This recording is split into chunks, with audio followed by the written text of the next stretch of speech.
უკრაინა ერთადერთი ქვეყანა არ არის, რომელიც რუსეთს ეწინააღმდეგება. მოლდოვაც აქტიურად ერთვება ამ ბრძოლაში.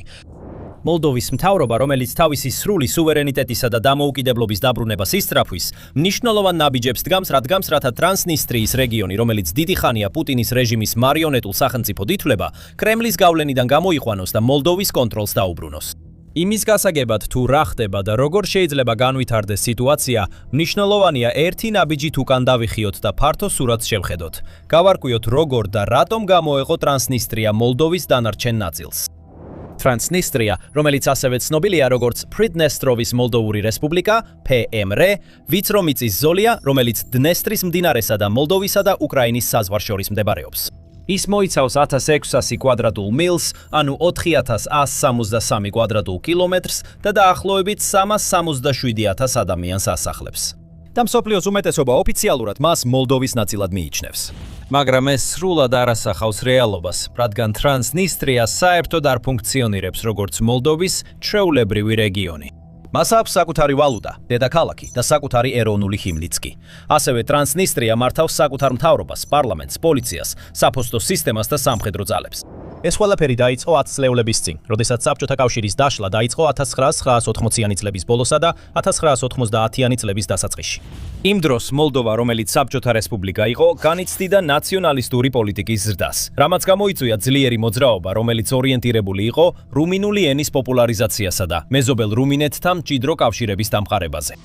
თუმცა ბევრი რუსულ და უკრაინულენოვანი მოლდოველი, რომლებიც დნესტრის აღმოსავლეთით ცხოვრობდნენ, შიშობდა, რომ ეს შეიძლება ძალიან შორს წასულიყო. ეს შესაძლოა გამოეწვია რუმინეთსა და მოლდოვას შორის ერთგვარი გაერთიანება. ასეთ შემთხვევაში ეს ადამიანები საკუთარ სამშობლოში გარიყულად და იზოლირებულად იგრძნობდნენ თავს. დაძაბულობამ დაიწყო ზრდა და საბჭოთა კავშირთან დაკავშირებულმა ოფიციალურმა პირებმა 1990 წელს გამოაცხადეს PMR-ის შექმნა, მოლდოვის SSR-დან ოფიციალურ გასვლამდე ცოტა ხნით ადრე. მალე ამის შემდეგ დაიწყო მოკლე ომი, ტრანსნისტრიის ომი, სადაც PMR-ის მხარდამჭერი ძალები, როგორიცაა ტრანსნისტრიის რესპუბლიკური გვარდია, მილიცია და ნეოკაზაკთა დანაყოფები, ებრძოდნენ პრო-მოლდოვურ ძალებს, მათ შორის მოლდოვის არმიასა და პოლიციას.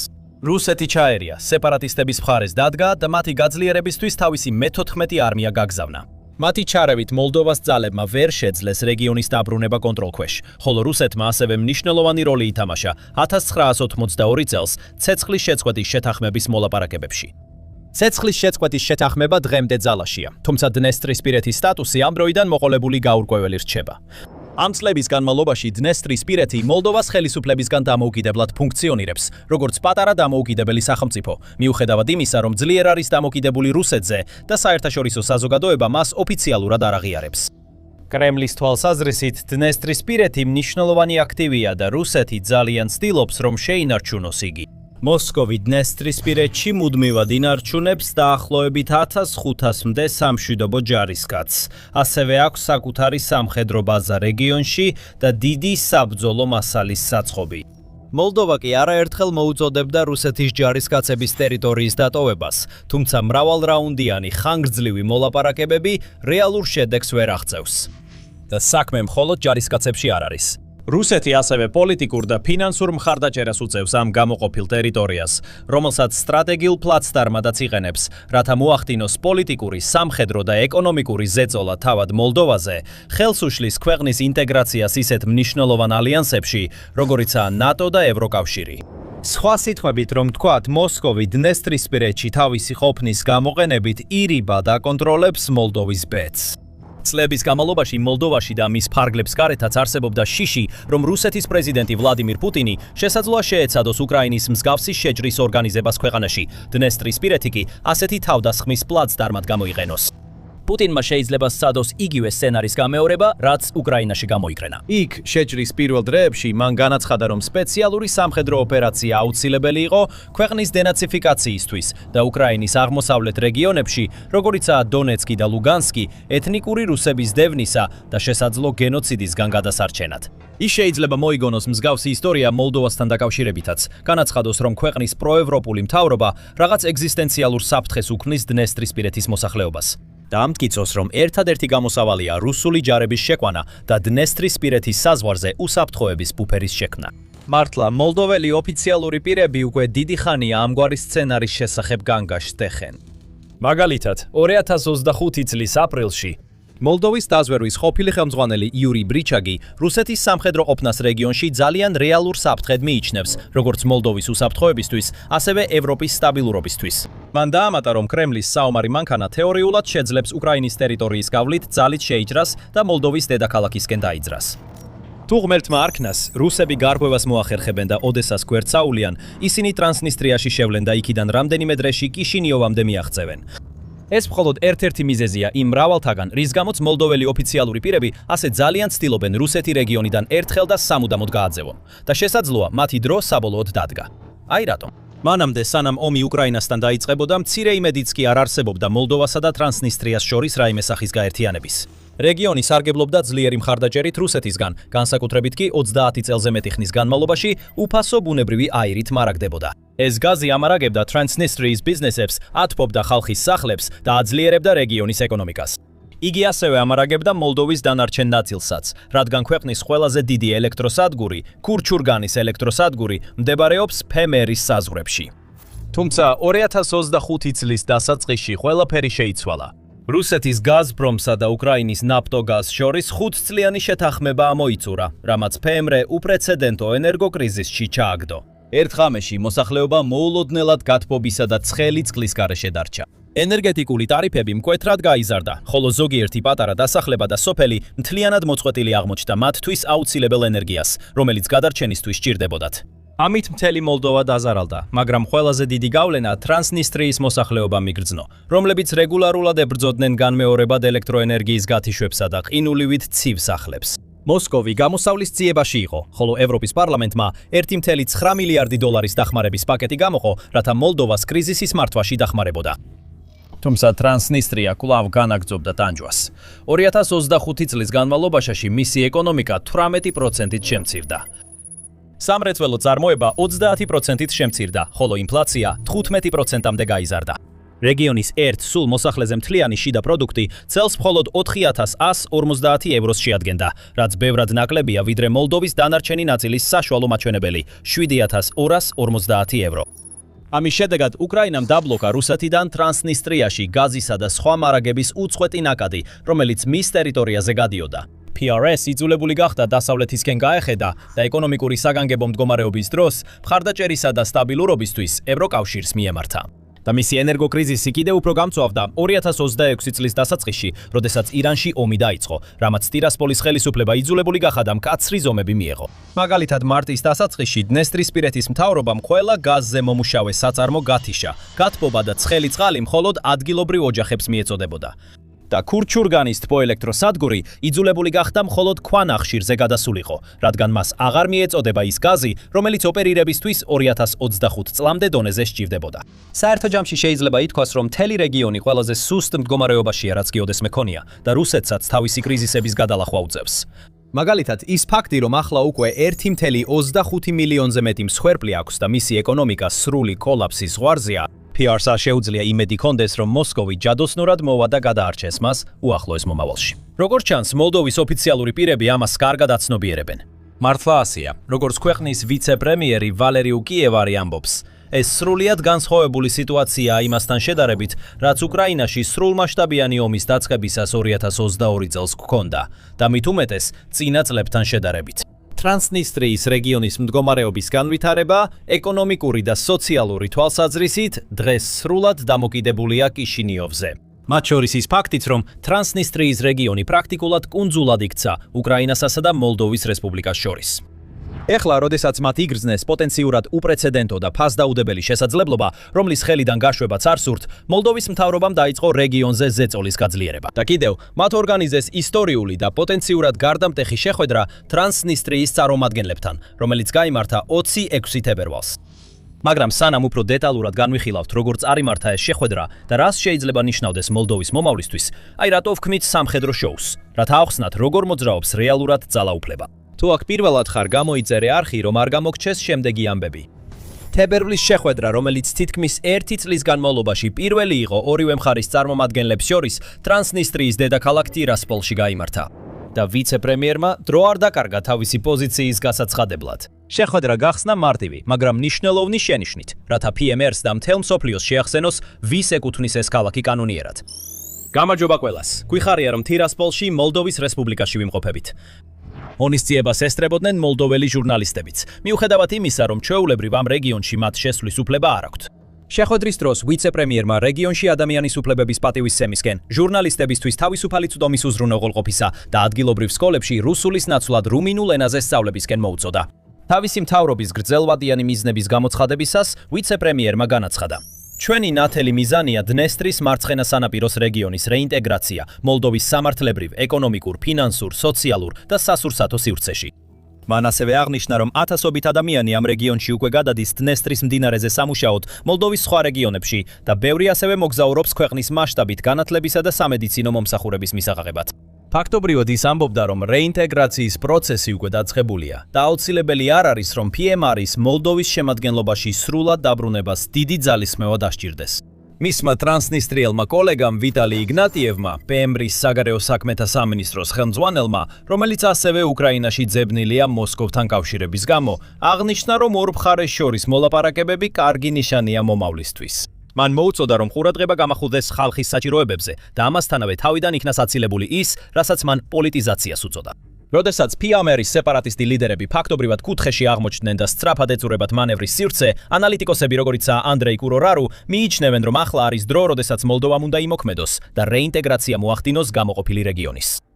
ეს მოთხოვნები მხისიერად არ დაკმაყოფილდება, მაგრამ ხედავთ, რომ ქიშინიოვი ლიდერობს. ამ დრომდე ქიშინიოვი ძირითადად რეაგირებდა მაშინ, როცა ტირასპოლი ადგენდა დღის წესრიგს და მრიგს და მოლაპარაკებები უფრო ტექნიკურ და ეკონომიკურ საკითხებზე იყო ორიენტირებული ვიდრე პოლიტიკურზე. ეხლა უკვე ნათელია, რომ ქიშინიოვის ლიდერებმა იციან რა სურთ დნესტრისპირეთის რეგიონისთვის.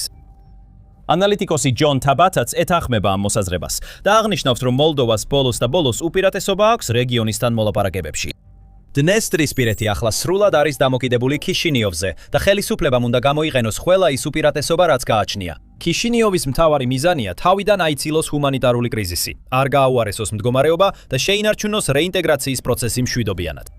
ამ ეტაპზე ყველა ნიშანი მიუთითებს, რომ მოლდოვა მზად არის გამოიყენოს ეს უნიკალური შანსი რეინტეგრაციისთვის და გააკეთოს ყველაფერი, რაც მის ძალაშია, რათა მიაღწიოს ამამას. მართლა, კიევის ტირასპოლში ვიზიტამდე რამდენიმე დღით ადრე მოლდოვის პრეზიდენტმა მაია სანდუმ ხელი მოაწერა დეკრეტს, რომლითაც 9 სეპარატისტული ადმინისტრაციის წევრს მოქალაქეობა ჩამოართვა. ეს იყო ყველაზე ნათელი ნიშანი იმისა, რომ ქიშინიოვი მზად არის კაცრი ზომები მიიღოს სეპარატისტული რეჟიმის წინააღმდეგ. ამ გადაწყვეტილების განმარტებისას პრეზიდენტის ადმინისტრაციამ განაცხადა, რომ ამ 9 პირიდან 2982 წლის დნესტრის ომში სეპარატისტების მხარეს იბრძოლა. ამასთან ყველა 9 მათგანი განსაკუთრებით მძიმე ქმედებებში მონაწილეობდა, რომლებმაც მოლდოვის ინტერესებს ზიანი მიაღწიეს. სტანისლავ სეკერიო, მოლდოვის ეროვნული უსაფრთხოების მრჩეველმა, კიდევ უფრო გაანათა სიტუაცია და განმარტა. ეს ქმედებები ჩადენილი იყო უცხო ქვეყნის ინტერესებში, რომელიც არღვევს ჩვენი ქვეყნის ნეიტრალიტეტს და აგრესიულ ომს აწარმოებს მეზობელი უკრაინის წინააღმდეგ. მოქალაქეობის ჩამორთმევა არის კანონით გათვალისწინებული ზომა, რომელიც გამოიყენება იმ შემთხვევაში, როდესაც მოლდოვის ფუნდამენტური ინტერესები ზიანდება. პრემმა ამას კეთილგანწყობით არ უპასუხა, ხოლო იგნატიევმა მოქალაქეობის გაუქმებას დესტრუქციული აქტი უწოდა. ჩვენ ხედავთ ზეწოლას დნესტრისპირელებზე, კონკრეტულ პირებზე და მთლიანად დნესტრისპირეთზე. ასეთ ქმედებებს დესტრუქციულად მივიჩნევთ. მაგრამ მოლდოველი ოფიციალური პირები აღარ არიან მზად, რომ PM-ს დღის წესრიგს დაემორჩილონ და მის წინაშე თავი დახარონ. ისინი მზად არიან დაიბრუნონ ის, რაც მათ ეკუთვნით, გააძევონ რუსები და ბოლოს გააერთიანონ თავიანთი მიწა. ეს კეთილშობილი მიზანია, მაგრამ მისი მიღწევა აუცილებლად მარტივი არ იქნება. მიუხედავად იმისა, რომ რუსეთი და დნესტრისპირეთი შედარებით სუსტ მდგომარეობაში არიან, ქიშინიოვს ჯერ კიდევ რამდენიმე სერიოზული გამოწვევა აქვს დასაძლევი. პირველი გამოწვევა ხარჯებს უკავშირდება. მოლდოვა ევროპის ერთ-ერთი ყველაზე ღარიბი სახელმწიფოა. თუ მას სურს დნესტრისპირეთის რეინტეგრაცია, როგორმე მოუწევს ამ პროცესის ხარჯების დაფარვა. მაგალითად იმის გათვალისწინებით, რომ დნესტრისპირეთში დაახლოებით 367,000 ადამიანი ცხოვრობს, მათი უმეტესობა მოლდოვის საპენსიო სისტემაში უნდა ჩაერთოს. რეჟიმს ასევე საკუთარი უსაფრთხოების ძალა ჰყავს, რომელიც დაახლოებით 15,000 ადამიანისგან შედგება. მათაც დასჭირდებათ გადამზადება და ინტეგრაცია მოლდოვის თავდაცვისა და უსაფრთხოების სტრუქტურებში, რაც არა მხოლოდ ძვირადღირებული, არამედ რისკიანიც არის. საერთო ჯამში ექსპერტების შეფასებით სრული რეინტეგრაცია პირველ 3 წელიწადში შეიძლება წელიწადში 500 მილიონიდან 1 მილიარდ ევრომდე დაჯდეს. საბედნიეროდ საჭირო თანხების მოსაპოვებლად უკვე არსებობს გეგმები. ვიცე-პრემიერმა ცოტა ხნის წინ გამოაცხადა კონვერგენციის ფონდის შექმნის შესახებ, რომელიც უნდა დაეხმაროს ტრანსნისტრიასთან გაერთიანების მრავალფეროვანი ხარჯების დაფარვაში. მთავრობა დროთა განმავლობაში გაზრდის ამ ფონდს გადასახადებისა და საბაჟო შეღავათების გზის გამოყენებით. მოლდოვის მმართველი პარტია ქმედება და სოლიდარობის დეპუტატთა ჯგუფმაც წარადგინა კანონპროექტი, რომელიც უზრუნველყოფს, რომ ქვეყნის მასშტაბით ყველა ბიზნესი თანაბრად და სამართლიანად იქნას განხილული რეინტეგრაციის პროცესში. ამასთან ერთად მოლდოვის ხელისუფლებამ ასევე სცადა ცხოვრების დონის გაუმჯობესება დნესტრის მეორე მხარეს, დნესტრისპირეთის მოპირდაპირე მხარეს, რათა ფაქტობრივად აჩვენოს პემარის მოსახლეობას, რამდენად უკეთესი შეიძლება იყოს მათი ცხოვრება რეინტეგრაციის შემთხვევაში. რადგან რეგიონი კიდევ უფრო ღარიბდება და ენერგოკრიზისში იძირება, მისი მოსახლეობა იწყებს იმის დანახვას, რომ შესაძლოა მეორე მხარეს მართლაც უკეთესი მდგომარეობაა. 10,000-ობით ადამიანი უკვე ყოველდღიურად გადადის მდინარის მეორე მხარეს, რათა მოლდოვურ კომპანიებში იმუშაოს და ეს რიცხვი ბოლო დროს გაიზარდა, როგორც კურურა რო ადასტურებს. ტრანსნისტრიის რეგიონიდან ქიშინიოვში მომუშავე ადამიანების რაოდენობა აშკარად გაიზარდა. ასევე ვხედავთ, რომ ტრანსნისტრიაში ხელფასები და ფასები შეიცვალა, რამაც იქ ცხოვრების ხარისხი დააქვეითა. და ცხოვრების დონის სხვაობა ტრანსნისტრიასა და დანარჩენ მოლდოვას შორის მომავალში კიდევ უფრო გაიზრდება, თუ რეგიონი რეინტეგრაციაზე უარს იტყვის. მაგალითად, მოლდოვამ გამოაცხადა გეგმა, რომ 2030 წლისთვის მინიმალური ხელფასი გააორმაგოს. ეს სარგებელი ტრანსნისტრიას მხოლოდ იმ შემთხვევაში შეეხება, თუ ის მოლდოვას შემადგენლობაში შესვლას დათანხმდება. მაგრამ მოლდოვა, როგორც ჩანს, მომავალ წლებში უფრო ძლიერი და წარმატებული გახდება. განსაკუთრებით მაშინ, როცა მოლდოვა რუსეთთან კავშირებს ასუსტებს და ევროპასა და დასავლეთ სამყაროსთან ურთიერთობებს აძლიერებს, ეს გადაწყვეტილება ტრანსნისტრიის მოსახლეობისთვის სულ უფრო აშკარა და მარტივი ხდება. მშვიდობიანი რეინტეგრაციის პროცესის წინ მხოლოდ ერთი ბოლო დაბრკოლება დგას: რუსეთი. მიუხედავად იმისა, რომ ტრანსნისტრიის მოსახლეობა და თუნდაც მისი სეპარატისტი ლიდერები შესაძლოა საბოლოოდ დათანხმდნენ მოლდოვასთან გაერთიანებას, ნაკლებად სავარაუდოა, რომ კრემლი ასე მარტივად დათანხმდეს. ცხადია, რომ მოსკოვს სურს შეინარჩუნოს თავისი გავლენა და კონტროლი რეგიონზე, როგორც ამას ადასტურებს რუსი ჯარისკაცების მუდმივი მთელი წლის განმავლობაში ყოფნა ტრანსნისტრიაში 1992 წლის სეპარატისტული ომის შემდეგ. რუსეთს ასევე აქვს უზარმაზარი საბრძოლო მასალის საწყობი ტრანსნისტრიის სოფელ კოლბაზნასთან ახლოს. ეს არის ერთ-ერთი ყველაზე დიდი საბრძოლო მასალის მარაგი მთელ აღმოსავლეთ ევროპაში და მდებარეობს უკრაინის საზღვრიდან სულ რაღაც 1 მილის მანძილზე. ექსპერტების შეფასებით, შიგნით დაახლოებით 20,000 ტონა ძველი საბჭოთა მარაგია და დიდი ალბათობით ასევე უფრო დიდი სამხედრო ტექნიკაც ინახება. მიუხედავად იმისა, რომ შიგნით არსებული საბრძოლო მასალიდან ბევრი ათწლეულების წინანდელია, ზოგიერთი კი მეორე მსოფლიო ომის დროინდაც კი, რუსეთი მაინც არ ისურვებდა ამ მარაგებზე უარის თქმას. მრავალი ანალიტიკოსი ეთანხმება ამ მოსაზრებას. დაბატას თქმით, ძალზე ნაკლებად სავარაუდოა, რომ რუსეთმა თავისი ჯარები ნებაყოფლობით დააბრუნოს სახლში. პრობლემა კი ისაა, რომ მიუხედავად იმისა, რომ რეგიონში შედარებით მცირე რაოდენობის რუსი ჯარია, სხვადასხვა წყაროს მიხედვით 1500-დან 3000-მდე მოლდოვა მაინც არ ისურვებდა მათი ძალით გაძევებას. მას არ ჰყავს დიდი არმია, მხოლოდ 5000 მოქმედი სამხედრო და კიდევ 58000 რეზერვში. ასევე მოლდოვას არ აქვს ტანკები ან სხვა მნიშვნელოვანი საბრძოლო ტექნიკა. ის უბრალოდ საკმარისად ძლიერი არ არის, რომ თუნდაც მცირე რუსულ ძალას დაუპირისპირდეს, ისე როგორც უკრაინამ შეძლო. გარდა ამისა, ქიშინიოვი არ ისურვებდა, რომ პუტინს რაიმე საბაბი მიეცა, რათა მეტი სამხედრო ძალა გაეგზავნა მოლდოვაში. ამის ნაცვლად, მას მოუწევს დიპლომატიაზე დაკვრნობა, ასევე დახმარებაზე თავისი ევროპელი მოკავშირეებისგან, მაგალითად მეზობელი რუმინეთისგან, რათა ნელ-ნელა, მაგრამ აუცილებლად გაზარდოს ზეწოლა კრემლზე. თუ მას შეუძლია გააგრძელოს ტრანსნისტრიის მოსახლეობაში სრული რეინტეგრაციის მხარდაჭერის გაღვივება, უკვე ერთი ნაბიჯით იქნება ახლოს ნამდვილი დამოუკიდებლობის მოპოვებასთან და კრემლის კონტროლისგან საბოლოოდ გათავისუფლებასთან.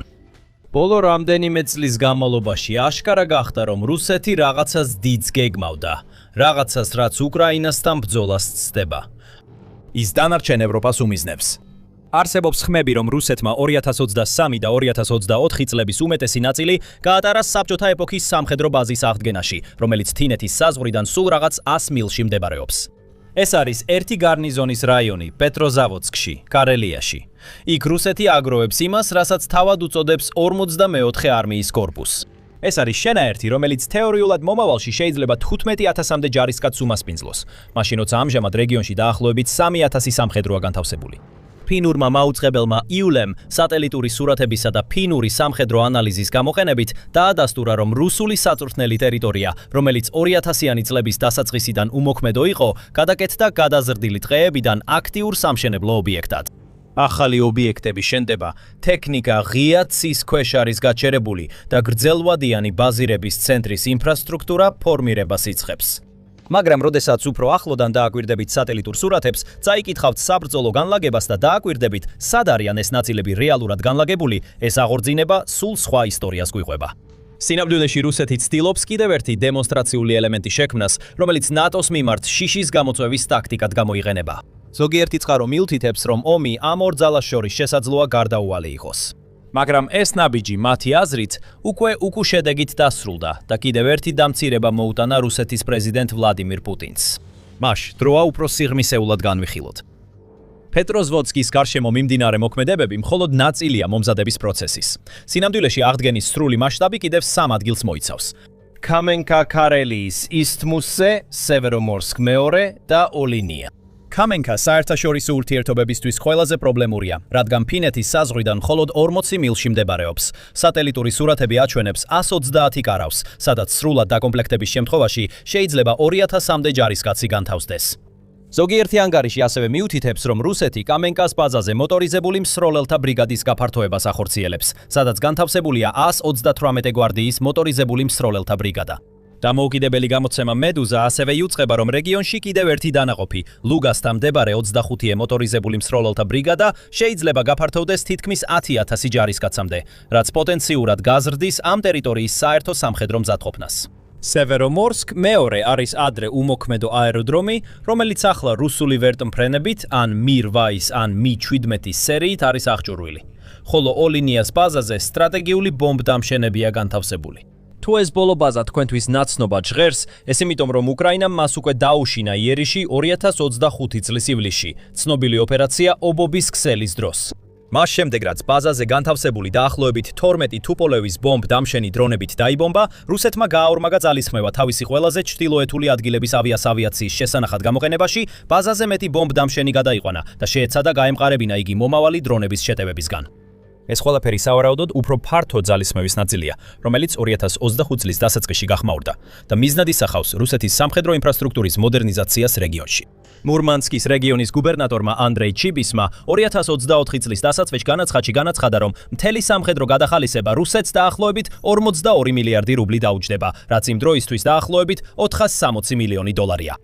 ეს უზარმაზარი წამოწყებაა და დიდი ბიუჯეტური ხარჯია ქვეყნისთვის, რომელიც უკვე აქტიურ ომშია ჩართული და ამასთანავე როგორღაც კიდევ ერთ ომზე გეგმავს.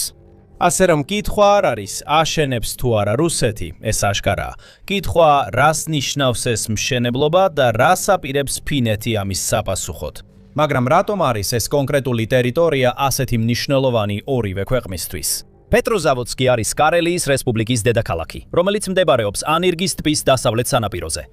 მხოლოდ 100 მილის დაშორებით უახლოეს საზღვართან, ის საკმარისად ახლოსაა ფინეთთან, რომ სტრატეგიულად მნიშვნელოვანი იყოს. მიუხედავად ამისა, ამავე დროს ის საკმარისად შორსაა უკრაინისგან, რათა მოსკოვმა თავი ისე მოაჩვენოს, თითქოს მომავალზე მუშაობს და არა აწმყოს გამაგრებაზე. კარელიის რეალური მნიშვნელობა რუსეთ-ფინეთის ფართო გეოპოლიტიკაში ამ ყველაფერს კიდევ უფრო საეჭვოს ხვდის. რეგიონი ერთადერთი სანდო სახმელეთო მარშრუტია ამ ორ ქვეყანას შორის. ეს იყო ხანგრძლივი რუსეთ-ფინეთის ომის ადგილი მეორე მსოფლიო ომის დროს, როდესაც საბჭოთა კავშირმა ფინეთში შეიჭრა სანქტ-პეტერბურგის უსაფრთხოების საკითხებზე მოტივირებული პრეტენზიით. მაგრამ კიდევ უფრო ფართო მნიშვნელობით, თავად ეს რუსული რეგიონი სტრატეგიულად უმნიშვნელოვანესი გზატკეცილია, ფიგურალურად რომ თქვათ, კოლას ნახევარკუნძულზე. ჩრდილოეთით მდებარე ბირთვული იარაღის არსენალებს შორის.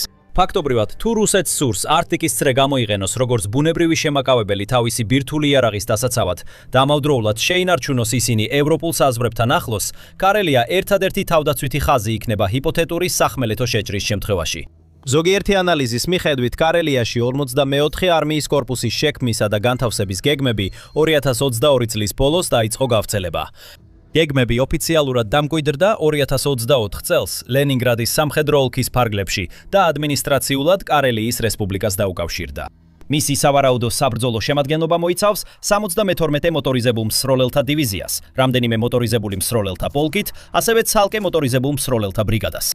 ბლუმსბერის დაზვერვისა და უსაფრთხოების ინსტიტუტმა, ბრიტანულმა ანალიტიკურმა ცენტრმა შეაფასა, რომ საბოლოოდ ფინეთის საზღვართან შეიძლება განთავსდეს 80,000-მდე ჯარისკაცი. თუმცა ეს რიცხვი თითქმის უეჭველად მიუღწეველი იქნება უკრაინის ომის დასრულებამდე, სანამ რუსეთი დაასრულებს თავის სავარაუდო სამხედრო რეფორმებს. მაგრამ სამხედრო ყოფნის რეალური საფუძველი მაინც არსებობს. რეგიონიდან სატელიტურმა სურათებმაც დაადასტურა მნიშვნელოვანი საჰაერო ყოფნა წინა ავიაბაზებს მიღმაც. ULM დაადგინა, რომ პეტროზვოდსკ-ბესოვეცის ავიაბაზაზე განთავსებულია დაახლოებით 80 ერთეული SU-35 და SU-27, რომლებიც ეკუთვნის 159 გამანადგურებელ საავიაციო პოლკს. ეს ნაწილი 10 წლეულებია იქ მუდმივად დისლოცირებულია, თუმცა ბოლო დროს რეგიონში სამხედრო აქტივობის ზრდის ფონზე მასზე ახალი ყურადღება გამახვილდა. სურათებზე ასევე ჩანს რამდენიმე Mi-24 ტიპის Hind შეტევითი ვერტმფრენი აეროდრომზე, რომელიც ძველი საბჭოთა პერიოდის პლატფორმაა და არა ახალი სისტემა. ულე ასევე იუწყება, რომ გარნიზონში დაახლოებით 10 რადარის სადგურია განთავსებული, რაც შეესაბამება რუსეთის ტენდენციას გააძლიეროს საჰაერო მეთვალყურეობის სისტემა ნატოს ახალ აღმოსავლეთ და ჩრდილოეთ საზღვარზე. ეს ასევე ჯდება ზემოთხსენებულ ფართო კონტექსტში, სადაც კარელია წარმოადგენს მნიშვნელოვან ფორპოსტს, რათა ევროპას არ მიეცეს სკოლას ნახევარკუნძულზე წვდომის შესაძლებლობა. ეხლა მურმანსკის რეგიონში მიმდინარეობს მეორე პროექტი, სადაც რუსეთმა 2025 წლის ივნისში ახალი საარტილერიო ბრიგადა განათავსა კოლას მიმართულებაზე განლაგებული დანაყოფების მხარდასაჭერად კვლავაც ფინეთიდან 100 მილზე ნაკლებ მანძილზე. ერთობლიობაში ეს ორი პროექტი ასახავს რუსეთის გრძელვადიან სტრატეგიას, რომლის მიზანიც არის ნატოს ყოფნის შეკავება რეგიონში ბირთვული თავდაცვის საბაბით. როგორც შეიძლება იცოდეთ, რუსეთმა არაერთხელ შეცვალა თავისი ბირთვული თავდაცვის პოლიტიკა, იმ დონემდე, რომ უკვე რთული ადგინება, რომელი მოვლენები და თავდასხმები მიაჩნიათ მათ ისეთ საფრთხედ, რომელიც ფართომასშტაბიან ბირთვულ პასუხს იმსახურებს. ამ ტემპით შეიძლება ითქვას, რომ რუსეთის ბირთვული არსენალი ერთ-ერთი მთავარი მიზეზია, რის გამოც დასავლეთი თავს იკავებს რუსეთის წინააღმდეგ დაპირისპირების განხილვისას. თუ კრემლი იგრძნობს, რომ კოლაში მისი ბირთვული არსენალი რეალური საფრთხის წინაშეა, მან შეიძლება განახორციელოს პრევენციული დარტყმა, რომელსაც შეიძლება მოხვეს მოულოდნელი შედეგები მთელი მსოფლიოსთვის. ასე რომ ეს არის კარელიის გაძლიერების თავდაცვითი ნაწილი, მაგრამ რა ხდება შეტევით ნაწილებთან დაკავშირებით? აღმოჩნდა, რომ არსებობს სერიოზული პრობლემა ახლად აღდგენილ კომპლექსებში სადგურების დაკომპლექტებასთან დაკავშირებით. 44 არმიის კორპუსთან დაკავშირებული დანაყოფები კარელიაში არ სხედან და განთავსებას არ ელოდებიან. ისინი უკვე უკრაინაში არიან გაგზავნილნი. 2024 წლის მაისისთვის ამ დანაყოფის წევრები მონაწილეობდნენ რუსეთის ჩრდილოეთ შეტევაში უკრაინაში. მოგვიანებით ცნობებმა იგივე კორპუსი კურსკის მიმართულებასთან დააფიქსირა. და 2024 წლის ბოლოსთვის 44 არმიის კორპუსთან დაკავშირებული დანაყოფების მონაწილეობა ვოვჩანსკის მიმდებარე ბრძოლებში რუსეთის ფართო ჩრდილოეთ ოპერაციის დროს დადასტურდა. ასე რომ შეიძლება ითქვას, რომ კარელიის თავდაცვითი ხაზების ნაცვლად, რომლებიც თეორიულად სტრატეგიული შეკავებისთვის უნდა გამოეყენებინათ, რუსეთმა შექმნა ნახევრად ჩამოყალიბებული ბატალიონი, რომელიც რეალურად მაშინვე ჩართეს იმავე დამღლელ გამოფიტვის ომში, რომელმაც უკვე მილიონზე მეტი მსხვერპლი მოუტანა რუსეთს, ყველაზე სანდო შეფასებებით. რაც რუსეთი ახლა პეტროზავოდსკში აშენებს ან ცდილობს ააშენოს, ეს მხოლოდ საბრძოლო მზადყოფნაში მყოფი დასვენებული ჯარისკაცებით სავსე შტაბი არ არის. ეს ფაქტობრივად საკრდენია იმ ძალისთვის, რომელიც ჯერ სრულად არ არსებობს. მიუხედავად იმისა, რომ საფუძველი შეიძლება უკვე არსებობს, საჭირო თანხები მიედინება პროექტში, რომელიც შეიძლება საერთოდ ვერ განხორციელდეს, რადგან ჯარისკაცები, რომლებიც იქ უნდა მსახურობდნენ, შესაძლოა მომდევნო რამდენიმე თვეში აღარ იყვნენ და მათ შესაძლებლად არავინ იყოს.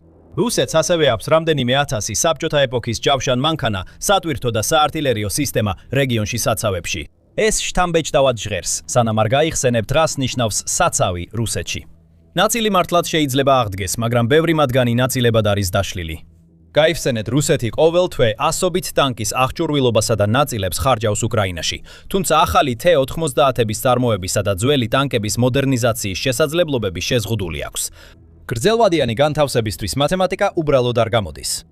ეხლა თუ გსურთ იყოთ ინფორმირებული რუსეთის სამხედრო შესაძლებლობებზე და იმაზე, როგორ უმკლავდება უკრაინის ომის ზეწოლას, აუცილებლად გამოიწერეთ The Military Show.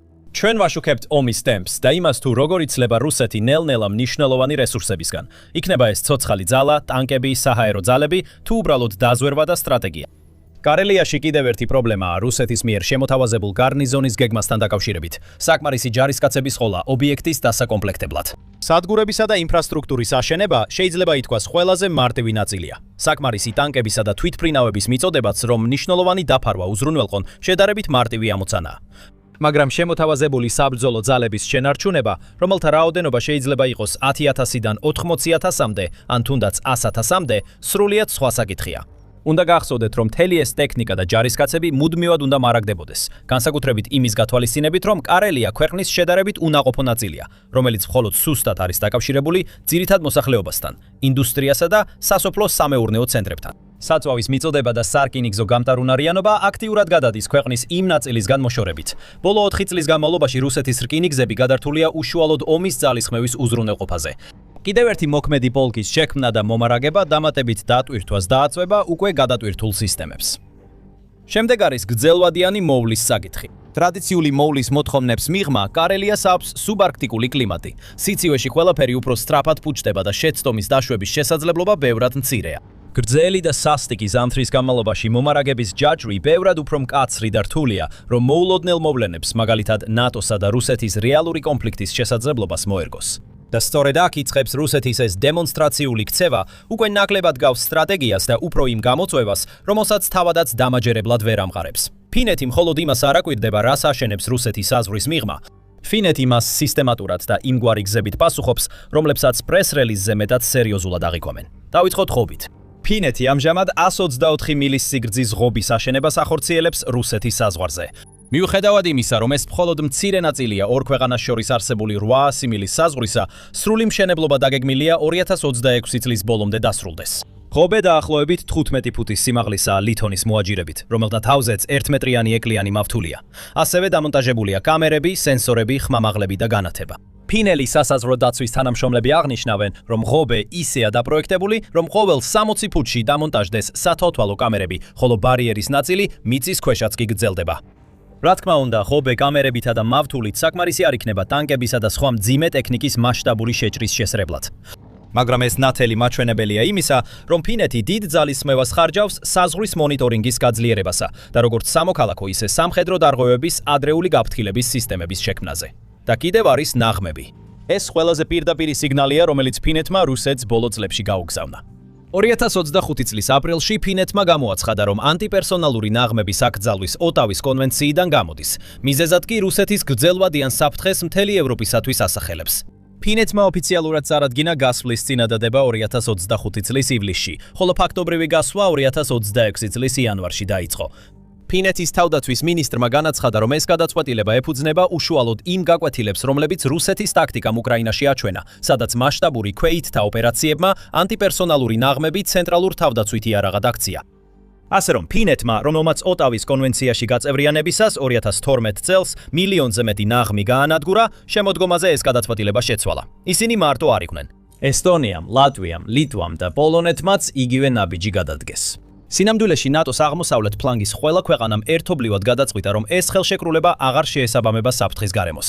მიუხედავად იმისა, რომ ფინეთიდან ჯერ არ გავრცელებულა ინფორმაცია ნაღმების დაკრის შესახებ, მხოლოდ ის შესაძლებლობა, რომ ისინი შეიძლება საზღვარზე იყოს განთავსებული, რუსეთს უნდა დააფიქროს, სანამ დასაშვებ ზღვარს გადააბიჯებს. ფინეთი ასევე მასპინძლობს ახალ რეგიონულ სახმელეთო ძალების სარდლობის ცენტრს, რომელიც მიხელიში გაიხსნა დაახლოებით 90 მილით დაშორებულია რუსეთის საზღვრიდან. საწყის ეტაპზე დაახლოებით 10 ოფიცრით დაკომპლექტებული პერსონალით, რომელიც მომავალში 50-მდე გაიზრდება, ეს ცენტრი უნდა იმოქმედოს ნატოს ნორფოლკის სარდლობის ქვეშ, რათა ჩრდილოეთ ევროპაში მოკავშირე სახმელეთო ძალების კოორდინაცია უზრუნველყოს. სარდლობა ალიანს ფინეთის ტერიტორიაზე მუდმივ დაგეგმვისა და კოორდინაციის ცენტრს აძლევს, რაც განსხვავდება წვრთნებისგან და შეთანხმებებისგან. ეს ნიშნავს, რომ ნატოს შეუძლია მშვიდობიან პერიოდში ერთობლივი დაგეგმვა, ლოგისტიკა და სარდლობის ინტეგრაცია განახორციელოს, რათა კრიზისის შემთხვევაში ეს ურთიერთობები უკვე ჩამოყალიბებული იყოს. შვედეთთან ერთად 2024 წლის სექტემბერში შექმნილი ერთობლივი ბრიგადაც ამატებს სახმელეთო თავდაცვის კომპონენტს. ფორმირება აგებულია შვედეთის ნორბოტენის მექანიზებულ ბრიგადაზე, რომელიც სპეციალურად არის მომზადებული მძიმე ზამთრის პირობებში საბრძოლო მოქმედებებისთვის და მოიცავს 5 ბატალიონსა და დამხმარე დანაყოფებს. შვედური არჩერის 155 მმ-იანი ჰაუბიცები განთავსებულია ლაპლანდიაში, რაც ბრიგადას აძლევს შესაძლებლობას ზუსტი ცეცხლით დაარტყას 30 მილზე მეტ მანძილზე მდებარე სამიზნეებს და გადაადგილდეს 1 წუთზე ნაკლებ დროში. დამატებით 5000-დან 7000-მდე ფინელი ჯარისკაცი მუდმივად განთავსდება ბრიგადასთან ერთად. ამის შედეგად ლაპლანდიაში გაერთიანებული ძალა დაახლოებით უტოლდება იმ რუსულ დანაყოფებს, რომლებიც ამჟამად ჩრდილოეთის მიმართულებით არიან განთავსებული. ფინეთმა ასევე დაამტკიცა ნატოს სარკინიგზო ხაზის გაყვანა შვედეთის გავლით ნორვეგიის არქტიკულ ნავსადგურ ნარვიკამდე. სარკინიგზო კავშირი საშუალებას მისცემს ჯარებისა და მძიმე ტექნიკის უფრო სწრაფად გადაყვანას და შეამცირებს ფინეთის დამოკიდებულებას რუსული სტანდარტის სარკინიგზო ხაზებზე. კრიზისის შემთხვევაში ეს ნიშნავს, რომ მოკავშირეთა გაძლიერება სკანდინავიის სხვადასხვა ნაწილიდან ფინეთის ლაპლანდიაში სარკინიგზო გზით შეძლებს ჩასვლას, საჰაერო ტრანსპორტის ან რთულ რელიეფზე საგზაო გადაადგილების ლოდინის ნაცვლად. და 2025 წლის დეკემბერში ფინეთმა ჰელსინკიში პირველად უმასპინძლა აღმოსავლეთ ფლანგის სამიტს, რომელმაც ევროკავშირის აღმოსავლეთ საზღვარზე მდებარე 8 ქვეყნის ლიდერები შეკრიბა. შეხვედრაზე ევროკავშირის მხარდაჭერა მოითხოვეს, რათა რუსეთის საზღვართან ჩრდილეთიდან სამხრეთამდე სანდო და ერთიანი თავდაცვითი შესაძლებლობები შეიქმნას. ფინეთი აქტიურად აწყობს პასუხს რუსეთის სამხედრო გაძლიერებაზე და მოკავშირეებს სტრატეგიული რეაგირების დაჩქარებას თხოვს. თავის მხრივ ფინეთს შეუძლია საომარი მდგომარეობის დროს 947,800 ჯარისკაცი მობილიზება, რასაც დაახლოებით 900,000 მოქალაქის რეზერვი უმაგრებს ზურგს. როგორ? ფინეთი იმ რამდენიმე ქვეყანათაგანია, სადაც ყველა მამაკაცისთვის სავალდებულო სამხედრო სამსახურია და სადაც რეზერვისტები მთელი სამუშაო ცხოვრების განმავლობაში ინტეგრირებულნი რჩებიან არმიასთან. ფინეთმა ასევე აიღო ვალდებულება, რომ 2029 წლისთვის თავდაცვის ხარჯები MŠP-ის 3%-მდე გაზარდოს, მაშინ როცა ახლა ეს მაჩვენებელი 2,3%-ია. ეს მნიშვნელოვანი ინვესტიციაა ქვეყნისთვის, რომელიც სამხედრო თვალსაზრისით უკვე თავის მასშტაბს ბევრად აღემატება. ფინეთი ასევე იმარაგებს აღჭურვილობას. 2024 წლის მაისში ფინეთმა მიიღო გადაწყვეტილება შეიძინოს JASSUM EAR-ის ტიპის ფრთოსანი რაკეტები, რომლებიც შორი მოქმედების ჰაერის ზედაპირის კლასის იარაღებია. თუ ამ რაკეტებს ფინეთის მომავალ F-35-ის ფლოტს შეუთავსებთ, ფინეთს შეეძლება სამიზნედ აიღოს სტრატეგიული ობიექტები რუსეთის ტერიტორიაზე, როგორც კარელიაში, ასევე კოლას ნახევარკუნძულზე. ეს ყველაფერი მიუთითებს იმაზე, რომ ფინეთი არის ქვეყანა, რომელსაც 10 წლეულების განმავლობაში ჩამოუყალიბდა ტერიტორიული თავდაცვის დოქტრინა იმ ვარაუდზე, რომ საფრთხე რეალურია, ამინდი ყოველთვის ცუდი იქნება და თითოეულმა მოქალაქემ უნდა იცოდეს, რა დევს სასტორზე. ფინეთის არმიას უკვე ქონია ომი რუსეთთან, რის შედეგადაც ქვეყნის ტერიტორიიდან დაახლოებით 10% დაკარგა. ფინეთი აღარ აპირებს ამის განმეორებას.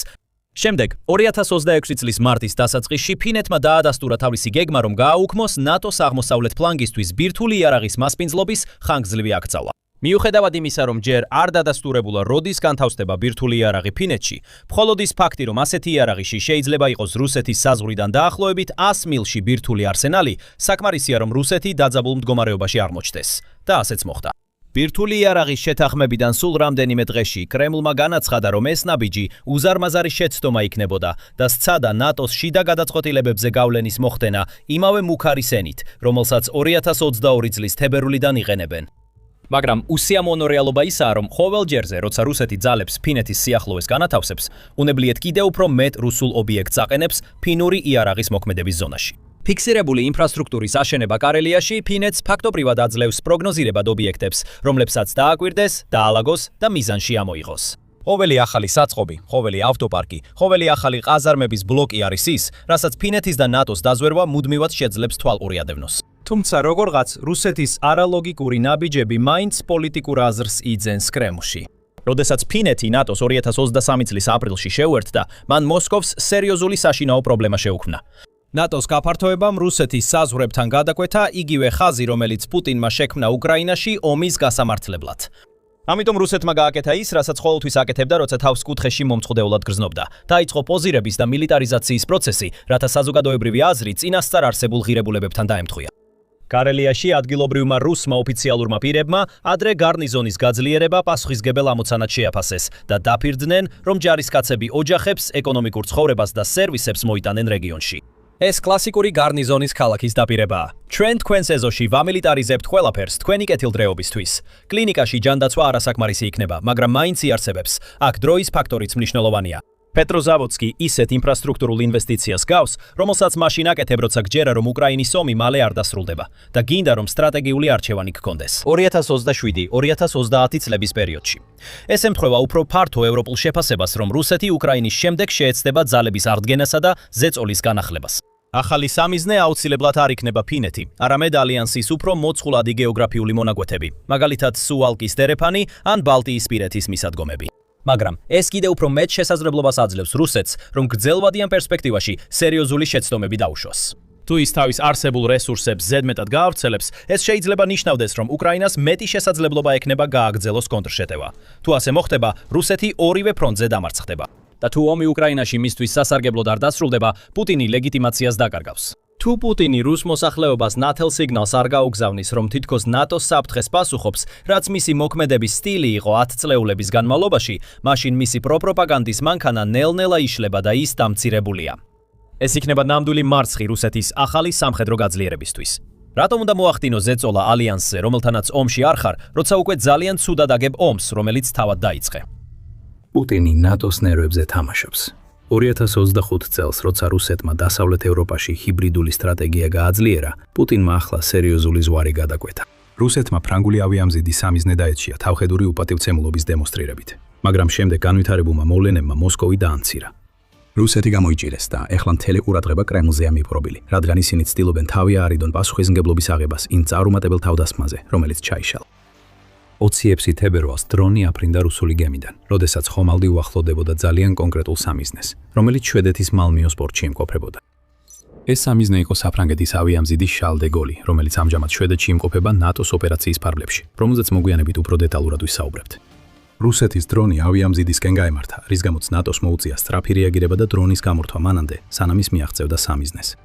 United 24-ის მედიის ინფორმაციით საუბარია რუსულ გემზე სახელად ჟიგელევსკი, რომელიც რუსეთის ბალტიის ფლოტის ნაწილია და გარკვეული დროის განმავლობაში მანევრირებდა ბალტიის ზღვაში, მალმიოს პორტის მიმდებარე ტერიტორიაზე. შვედეთი აკვირდებოდა ჟიგელევსკს და გაგზავნა თავისი ტაპა-კლასის საპატრულო ხომალდი HSWMS RAP, რათა დაეთვალიერებინა გემი, როცა ის ბალტიის წყლებში გადაადლივდებოდა. სხვა სიტყვებით რომ თქვათ, შვედეთმა ყველაფერი წინასწარ დაინახა. პუტინს ეგონა, რომ მისი ჯაშუშური გემი ჭკვიანურად იქცეოდა. თუმცა საბოლოოდ მოხდა ის, რომ შვედეთმა დააკვირდა რუსეთის დრონის გაშვებას, რის შედეგადაც აღარ დარჩა ეჭვი, თუ ვინ იყო შარლ დე გოლის წინააღმდეგ თავდასხმის დამნაშავე და ამან რუსეთი კუთხეში მიინწყდია. პუტინი ვერ იტყვის, რომ რუსეთმა ეს თავდასხმა არ განახორციელა, მაგრამ ის მაინც ეცდება. რაც შეეხება აღნიშნულ ფრანგ ავიამზიდს, შარლ დე გოლს, ის რუსეთისთვის ძალიან კარგი სამიზნე იქნებოდა. აი რატო უგზანა პუტინმა რუსეთს ეს წარუმატებელი და დამამცირებელი დრონის შეტევა? რუსეთი ალბათ შურსაც კი განიცდის იმის გამო, რომ საფრანგეთს ავიამზიდი ხავს, რომელსაც შეუძლია 40 სიმდე თვითმფრინავის გადაყვანა. განსაკუთრებით მას შემდეგ, რაც რუსეთს 2025 წელს იძულებული გახდა თავისი ერთადერთი ავიამზიდი ექსპლუატაციიდან გამოეყვანა, 10 წლეულების განმავლობაში წარუმატებლობის შემდეგ, რამაც საბოლოოდ ავიამზიდი უსარგებლოდ აქცია, რუსეთს ამ თავდასხმით სიგნალის გაგზავნა სურდა და ეგონა, რომ ეს სიგნალი ადრესატამდე მივიდა და ვიდეოს ბოლოს განვიხილოთ, რას ნიშნავს ეს. ეს არის სიგნალი, რომელიც რუსეთის სრული წარუმატებლობით დაიჩრდილა, რადგან ვერ შეძლო თავისი კვალის დაფარვა. რუსეთი თავიდანვე წითელ ხელ ქოთ იქნა და შვედეთის რეაგირებამ პუტინისა და მისი გარემოცვისთვის დამამცირებელი მდგომარეობა კიდევ უფრო გაამძაფრა. ტელეგრაფის მიხედვით შვედეთის სამხედროებმა რუსეთის დრონი ჯერ კიდევ მანამდე ჩაჯრეს, სანამ ის შარლ დე გოლისთან მიახლოებასაც კი შეძლებდა. დრონი დაახლოებით 6 მილის დაშორებით სანაპიროდან არ დაუპირისპირდნენ შვედეთის ან ნატოს გამანადგურებლები, არამედ სპეციალურმა ჩახშობის ოპერაციამ, რომელმაც დრონი აიძულა უკან დაეხია. დრონის საბოლოო ბედი უცნობია. შესაძლოა ის იძულებული გახდა უკან დაბრუნებულიყო და შიგოვსკში შერცხვენილი დაბრუნებულიყო. ან კი მალმოდან რამდენიმე მილში წყალში ჩამოვარდნილიყო.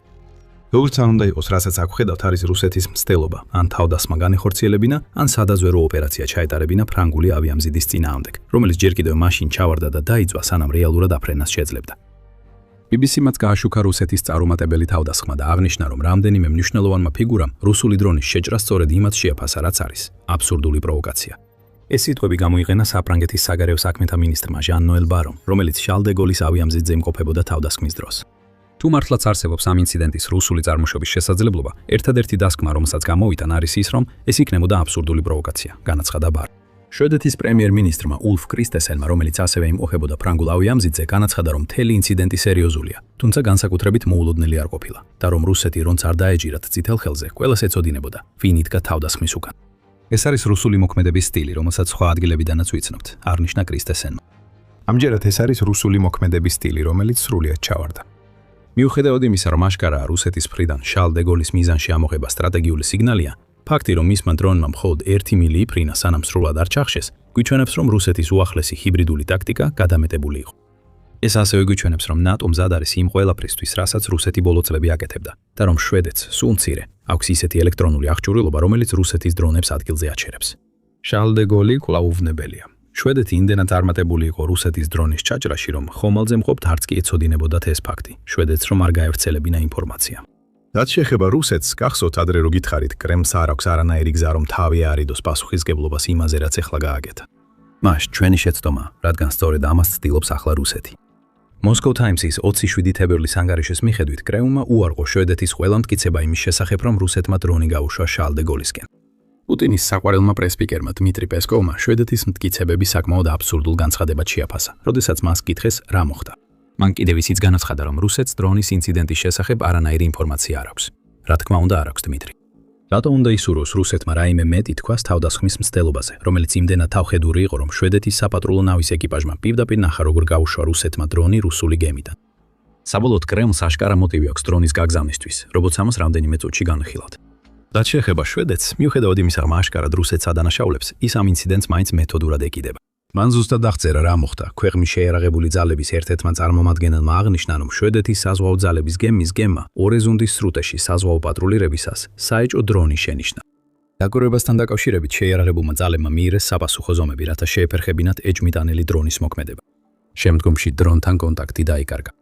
ეს არის პირდაპირ და მკაფიო გზავნილი, რომელიც რუსეთს გადაეცა და ფაქტობრივად პუტინს ეუბნება, რომ მან სცადა და ვერ შეძლო თავისი დაშინების ტაქტიკებით მიზნის მიღწევა.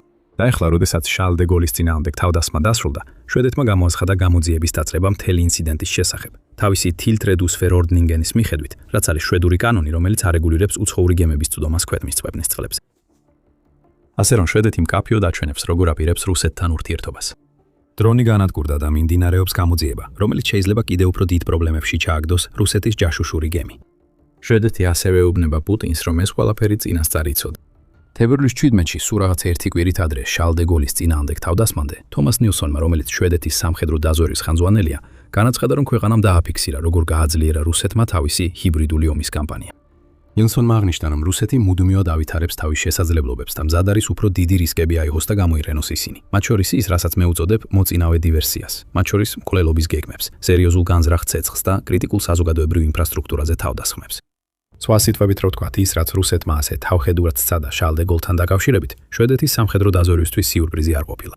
მან ყველაფერი ეს წინასწარ დაინახა. სწორედ ამიტომ სავარაუდოდ პატრულის ნავი უკვე იყო გაგზავნილი ჟიგოლევსკის დასაკვირვებლად, როცა ის ბალტიის წყლებში ცდილობდა მოძრაობას. და სწორედ ამიტომ შვედეთმა რუსეთის თავდასხმა ისე სწრაფად აღკვეთა, რომ შეიძლება ითქვას თითქოს ეს საერთოდ არ მომხდარა. მიუხედავად ამისა, ნილსონის მოსაზრებები რუსეთის ჰიბრიდული სტრატეგიის გააქტიურების შესახებ ძალაში რჩება და დამატებით შესწავლას იმსახურებს. ასე რომ დარჩით ჩვენთან ბოლომდე, სადაც განვიხილავთ, რას აკეთებს რუსეთი და რას ნიშნავს ეს ყველაფერი. მაგრამ სანამ ამაზე ვსაუბრობთ, თქვენ უყურებთ სამხედრო შოუს.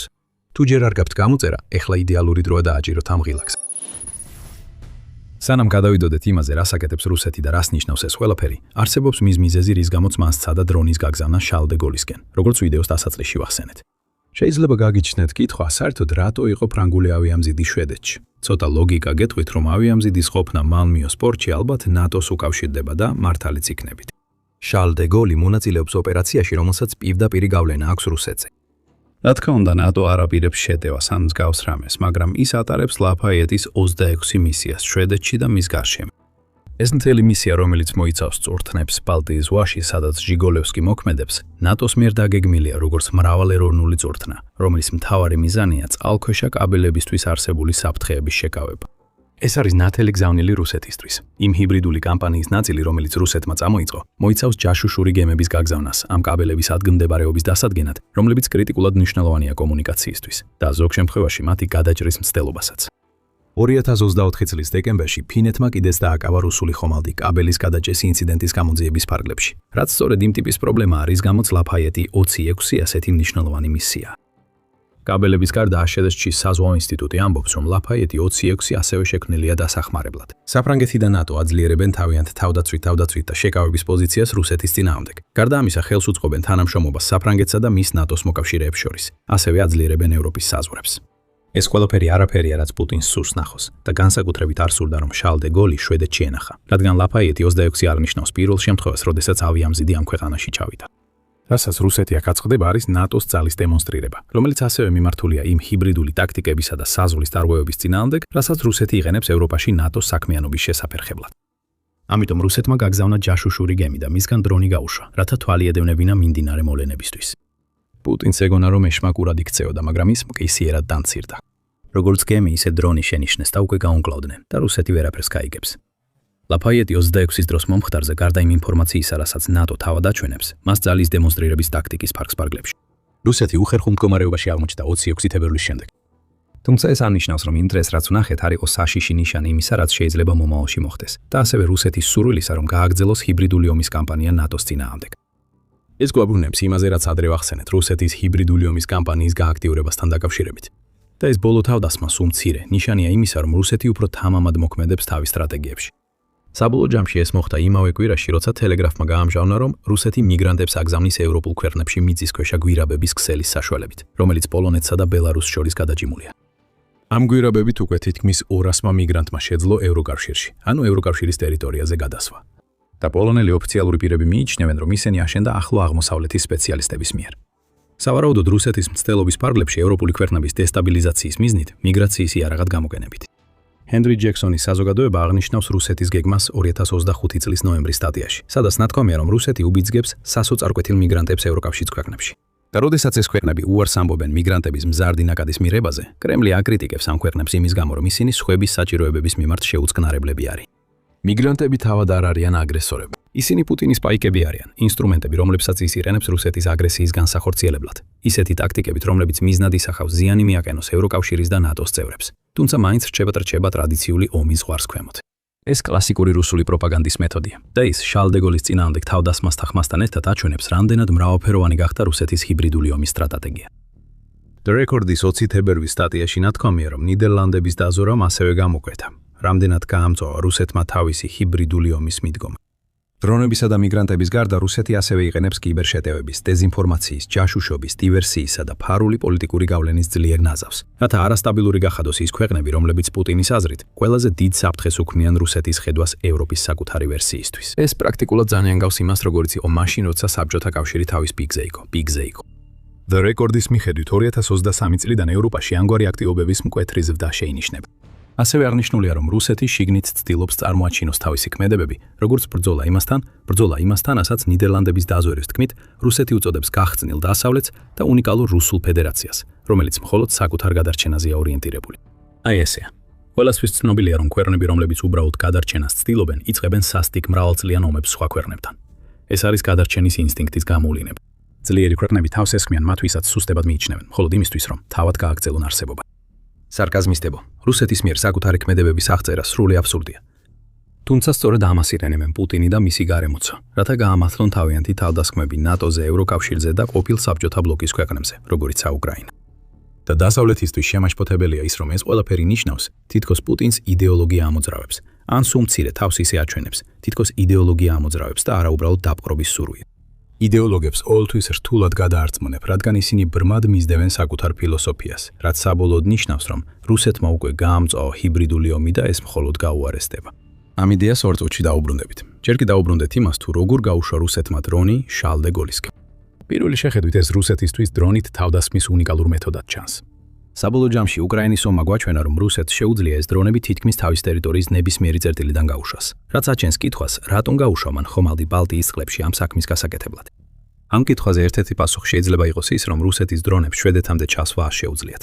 ეს ნამდვილად შესაძლებელია, თუმცა ისეთი დრონები, როგორიცაა რუსეთის გერან-2, შეუძლიათ დაფარონ 1800-დან 2500 კილომეტრამდე მანძილი, ანუ დაახლოებით 1120-დან 1550 მილამდე, რაც ნიშნავს, რომ ისინი შვედეთამდე მიაღწევდნენ, თუ სწორ ადგილას გაუშვებდნენ რუსეთიდან. მეტად სავარაუდო პასუხი კი ის არის, რომ რუსეთს სურდა დრონები გემიდან გაეშვა, რადგან ეს სტრატეგია მან უკვე გამოიყენა ადრე, რათა დასავლეთისთვის მესიჯი გაეგზავნა. ამჯერად განსხვავება ის არის, რომ რუსეთმა გამოიყენა ჯაშუშური გემი, რომელიც მისი სამხედრო საზღვაო ფლოტის ნაწილია და არა ეგრეთ წოდებული ჩრდილოვანი ფლოტის გემები, რომლებიც წარსულში გამოიყენა. როგორც The Guardian-მა ასევე Kyiv Independent-მა გააშუქეს, რომ რუსეთი ჩრდილოვანი ფლოტის გემებს იყენებდა იმ მიზნებისთვის, რასაც ახლა როგორც ჩანს, მისი ჯაშუშური გემები აკეთებენ. გასულ სექტემბერში Kyiv Independent-მა აღნიშნა, რომ ჩრდილოვანი ფლოტის ნავთობის ტანკერები გამოიყენებოდა როგორც გაშვების და მართვის პუნქტები დრონებისთვის, რომლებსაც რუსეთი აგზავნიდა ევროპული ქალაქების საჰაერო სივრცეში. The Guardian-ის ანგარიშიც იგივე ეწერა და მოყვანილი იყო უკრაინის პრეზიდენტ ვოლოდიმირ ზელენსკის ციტატა, რომელმაც თქვა: ამჟამად რუსები ტანკერებს იყენებენ არა მხოლოდ ომისთვის, ფულის საშოვნელად, არამედ სადაზვერო და თუნდაც დივერსიული საქმიანობისთვისაც. რაც 26 თებერვალს ვიხილეთ, განსხვავებული იყო. ჩრდილოვანი ფლოტის მეშვეობით რუსეთს უკვე აქვს გემების უზარმაზარი კოლექცია, რომელიც BBC-სა და tankertrackers.com-ის მიხედვით დაახლოებით 1468-ს შეადგენს. თუ რუსეთი ახლა უკვე ლეგიტიმურ სამხედრო საზღვაო რესურსებსაც ამატებს ამ პროცესში, 26 თებერვალს შარლ დე გოლის წინააღმდეგ განხორციელებული თავდასხმის სირცხვილი კიდევ უფრო მძაფრდება. საზღვაო გემმა ვერ შეძლო ის, რასაც ჩრდილოვანი ფლოტის ტანკერები თვეების განმავლობაში აკეთებდნენ. მიუხედავად ამ მარცხისა, ის ფაქტი, რომ რუსეთმა ამ ბოლო თავდასხმაში სამოქალაქო ხომალდის ნაცვლად სამხედრო გემი გამოიყენა, აჩვენებს, რომ რუსეთთან ჰიბრიდულ ომში სიტუაცია ნამდვილად მხოლოდ გაუარესდება. შესაძლოა რუსეთი ნაცრისფერი ზონიდან გამოდის. წარუმატებლად შეიძლება დავამატოთ, მაგრამ მაინც ის ფაქტი, რომ რუსეთი შარლ დე გოლის სამიზნედ საზღვაო გემს ირენებს, მიუთითებს, რომ ქვეყანა ომის ზღვარს ქვემოთ არსებული ტაქტიკებიდან უფრო ტრადიციული დაპირისპირებისკენ გადადის. ეს ყველაფერი რუსეთის გეგმის ნაწილია. სულ მცირე, ბელფერის ცენტრის 5 თებერვლის ანგარიშის მიხედვით. ეს ორგანიზაცია პროგნოზირებს, რომ მომდევნო 3 წლის განმავლობაში რუსეთი თანდათან გაამწვავებს თავის ნაცრისფერი ზონის კამპანიას, სანამ იმ წერტილამდე მივა, როცა მზად იქნება ჩაატაროს სამხედრო შეჭრა ნატოს ჩრდილო-აღმოსავლეთ ფლანგზე.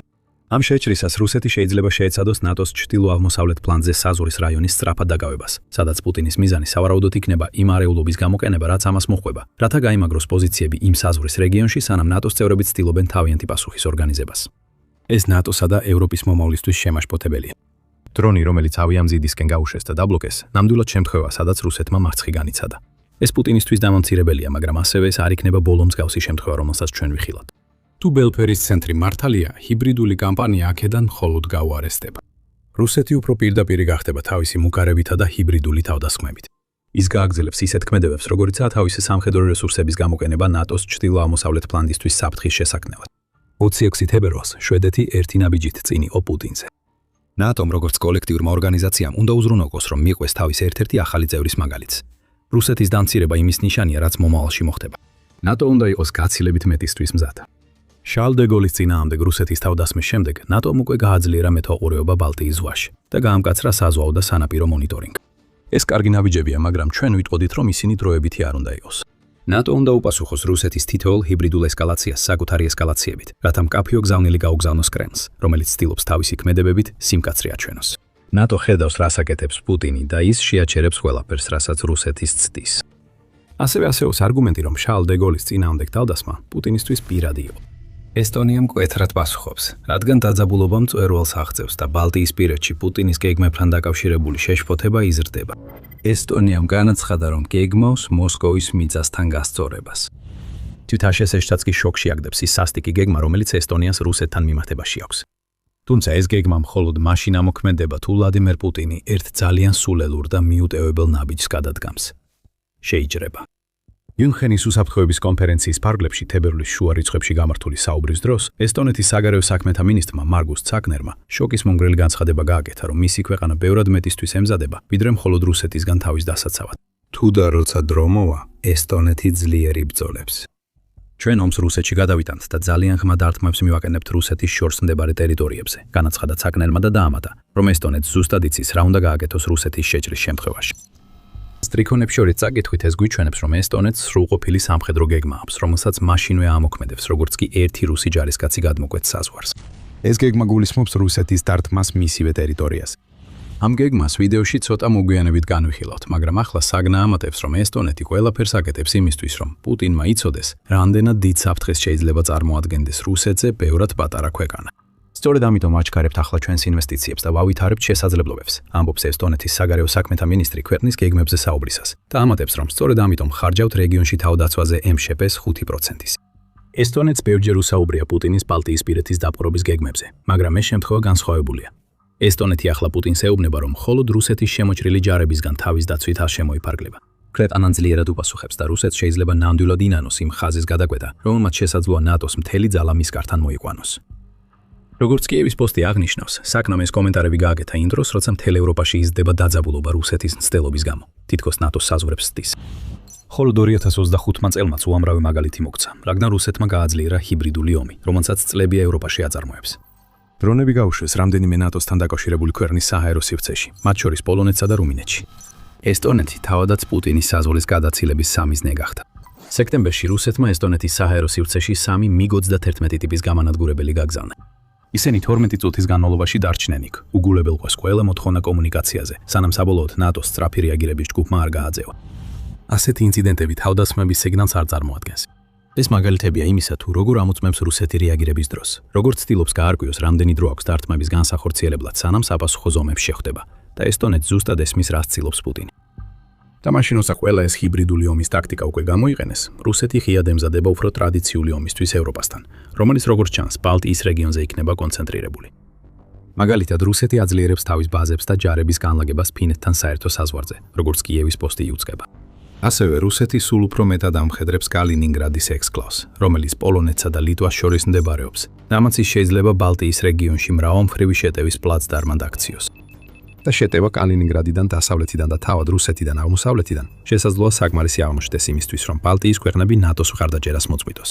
აი რატომაც ესტონეთი მზად არის საპასუხო დარტყმისთვის. ესტონეთს უნდა შეეძლოს რუსეთზე ისეთი ძლიერი დარტყმის მიყენება, რომ ვლადიმერ პუტინის მტაცებელი ძალები საკმარისად შეაჩეროს, სანამ ნატოს მოკავშირეები რეაგირებას მოახდენენ. ბევრი კითხვა რჩება იმის შესახებ, როგორი შეიძლება იყოს ესტონეთის პასუხი რუსეთზე და საერთოდ იმუშავებს თუ არა ეს პასუხები. მაგრამ ამ კითხვებზე პასუხს მოგვიანებით მიუბრუნდებით. პირველ რიგში რაც ყველაზე მნიშვნელოვანია საგნას კომენტარებთან დაკავშირებით არის ის, რომ ეს არ არის შემთხვევა, როცა ის ამბობს, თითქოს ესტონეთი ემზადება რუსეთში შეჭრისთვის, როგორც პრევენციული თავდასხმა იმ ქვეყანაზე, რომელიც მის ტერიტორიაზე შეჭრას გეგმავს. ეს არის საპასუხო დარტყმა და არა ერთჯერადი ნოკაუტი. ესტონეთი აცნობებს რუსეთს, რომ პუტინი ვერ შეძლებს და არ ექნება ყველაფერი ისე, როგორც მას სურს, თუ ის დაიწყებს ევროპულ კამპანიას, რომლის დაწყებასაც ბევრი ფიქრობს, რომ ის უკრაინის ომის შემდეგ გეგმავს. ომი, რომის მოგებაც რუსეთს ჯერ კიდევ ძალიან შორს აქვს. საგნას კომენტარებზე თავის ანგარიში ტელეგრაფი წერს, რომ ეს განცხადებები გაკეთდა იმ დროს, როცა თავდაცვის სფეროში გავრცელებული შეშფოთებაა, რომ რუსეთი გეგმავს ბალტიისპირეთის სახელმწიფოების, ესტონეთის, ლატვიისა და ლიტვის ნაწილობრივ ოკუპაციას უკრაინის ომის დასრულების შემდეგ.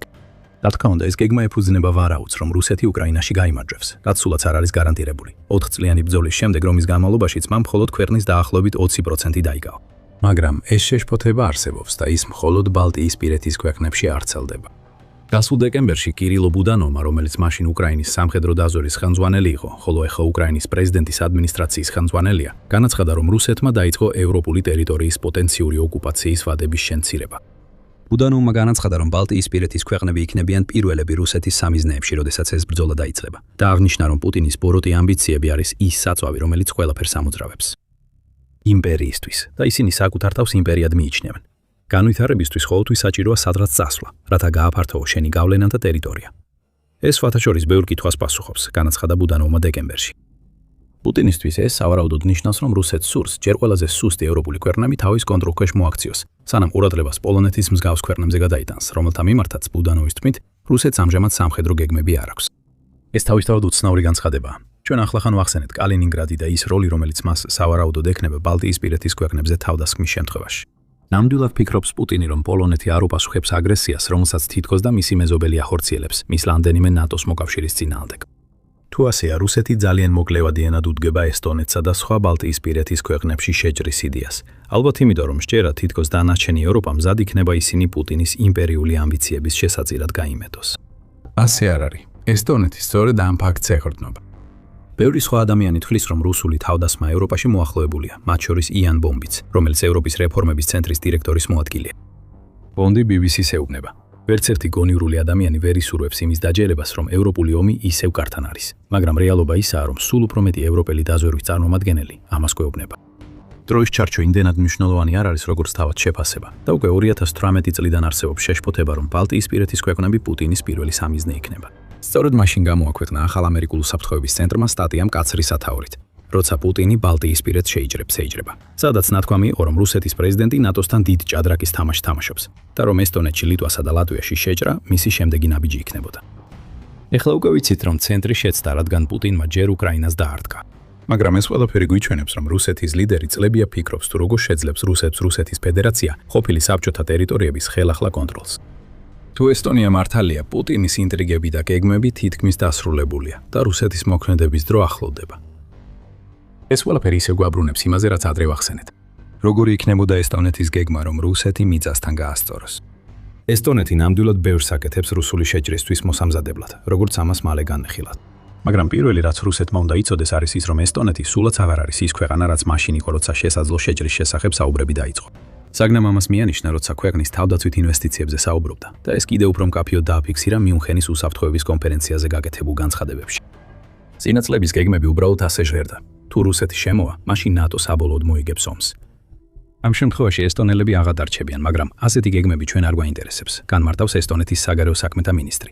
ალბათ მცირე მწუხარებითაც კი, რადგან წინა გეგმები რუსეთის დამარცხებისთვის არსებითად ნიშნავდა ესტონეთის მსხვერპლად შეხვერპლად რათა დანარჩენმა ევროპულმა ნატომ გადარჩენა შეძლოს. საპასუხო შეჭრა ჩვენი გეგმაა, რადგან სხვა გეგმა არ არსებობს. ჩვენ არ შეგვიძლია რუსეთი ბალტიის ქვეყნებში შეუშვათ და მხოლოდ ამის შემდეგ დავიწყოთ ბრძოლა, ამატებს საგნა, რაც ყველაფერს გეუბნებათ მის განწყობაზე. ლოგიკურად აშკარა პრობლემაა იმაში, რასაც ესტონეთი აპირებს. პირისპირ ბრძოლაში რუსეთი ესტონეთს აჯობებს, თუნდაც უკრაინასთან 4 წლიანი ომის შემდეგ. როგორც Global Firepower აღნიშნავს, რომელიც მსოფლიოს სამხედრო ქვეყნებს ხმელეთის, ჰაერისა და ზღვის ძალის მიხედვით აწვავს რეიტინგს, რუსეთის არმია მათი მაჩვენებლებით ჯერ კიდევ მეორე ყველაზე ძლიერი არმია მსოფლიოში. ესტონეთი 185 შეფასებულ ქვეყანას შორის 106 ადგილზეა და არც ერთ სფეროში არ აქვს უპირატესობა რუსეთის წინააღმდეგ. ესტონეთის მთლიანი მოსახლეობა, რომელიც თითქმის 1.2 მილიონი ადამიანს შეადგენს, ნაკლებია ვიდრე რუსეთის არმიაში მხოლოდ აქტიური სამხედროების რაოდენობა, რომელიც 1.3 მილიონს აღწევს.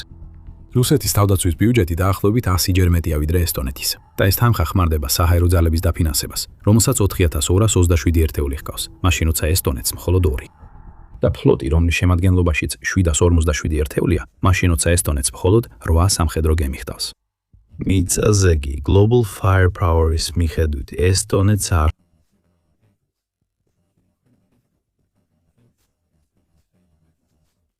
ეს ციფრები საკნას რუსეთის ტერიტორიაზე შეჭრის შესახებ საუბარს სიგიჟედ აჩვენებს.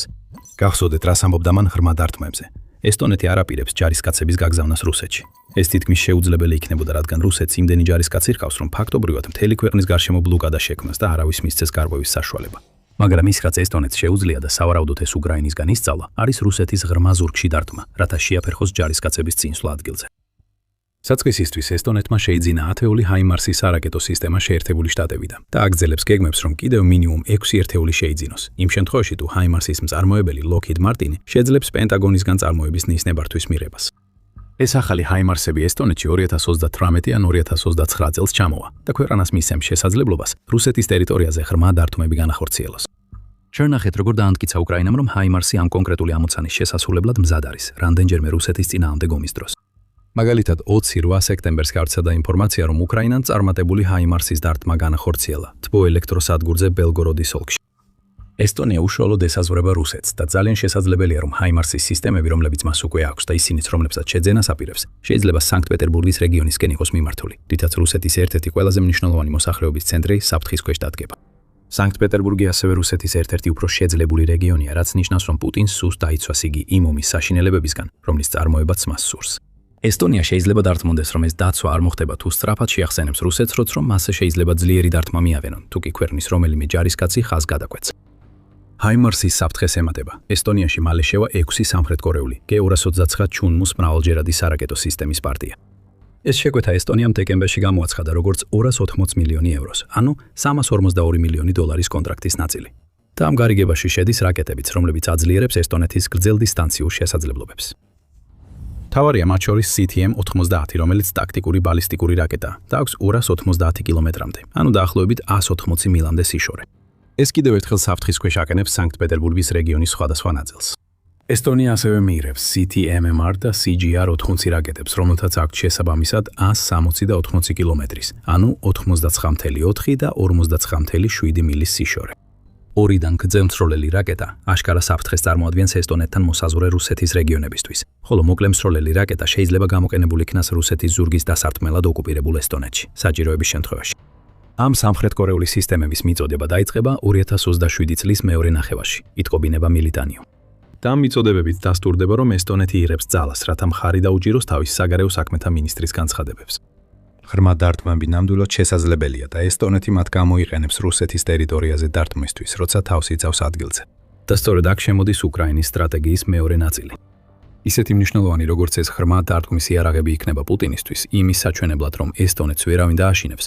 საბოლოოდ ისინი უფრო ფართო სტრატეგიის ნაწილი იქნება, რომლის მიზანიცაა, რომ ესტონეთმა საკმარისად დიდხანს გაუძღვოს, სანამ ნატოს მოკავშირეების მხარდაჭერას მიიღებს. იმ წამს, როგორც კი რუსული ძალები შეეცდებიან შეჭრას, ესტონეთი შეეცდება ნატოს წესდების მეხუთე მუხლი ამოქმედოს. ამ მუხლის მიხედვით ნატოს ყველა წევს ევალება დაეხმაროს ნებისმიერ წევ ქვეყანას, რომლის ტერიტორიაზეც თავდასხმა განხორციელდება. მეხუთე მუხლის ხშირად ნაკლებად გაშუქებული ასპექტია ის, რომ ეს დახმარება შეიძლება მოიცავდეს ან არ მოიცავდეს შეიარარებული ძალის გამოყენებას. მაგრამ ესტონეთის შემთხვევაში ის დაეყრდნობა ისეთ ქვეყნებს, როგორიცაა მისი ბალტიისპირელი მეზობლები ლიტვა და ლატვია, ასევე ბალტიის ზღვის მიმდებარე რეგიონებში მდებარე ქვეყნებს, როგორიცაა ფინეთი და პოლონეთი. პუტინის ძალაუფლების დემონსტრაციით იმდენად შეშინებულები, ისინი ესტონეთის გვერდით იბრძოლებენ მისივე ტერიტორიაზე. ესტონეთის გამოწვევა ისაა, რომ მეხუთე მუხლის ამოქმედება არ ნიშნავს ნატოს დაუყოვნებელ რეაგირებას. საბოლოოდ რუსეთთან ომის ორგანიზებას დრო სჭირდება. ამიტომ სიღრმისეულ დარტყმებთან ერთად ესტონეთმა პირობა დადო, რომ 2026-დან 2029 წლამდე თავის სამხედრო ძალებზე 10 მილიარდ ევროზე მეც, ანუ დაახლოებით 11.8 მილიარდ დოლარს დახარჯავს.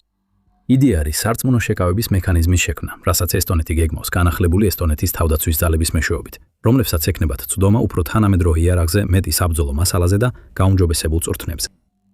სხვა სიტყვებით რო ვთქვათ, ესტონეთი უარს ამბობს ნატოსა და რუსეთის ომში მეორე ხარისხოვანი მოთამაშე იყოს.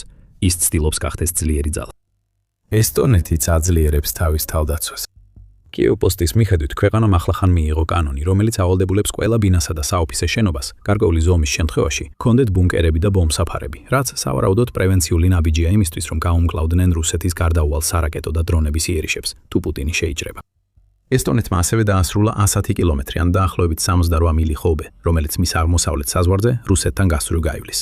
ეს ხობე გამოიყენება რუსული ძალების შესაკავებლად და მეთვალყურეობისთვის, რათა იცოდნენ, როდის გეგმავს პუტინი თავდასხმას.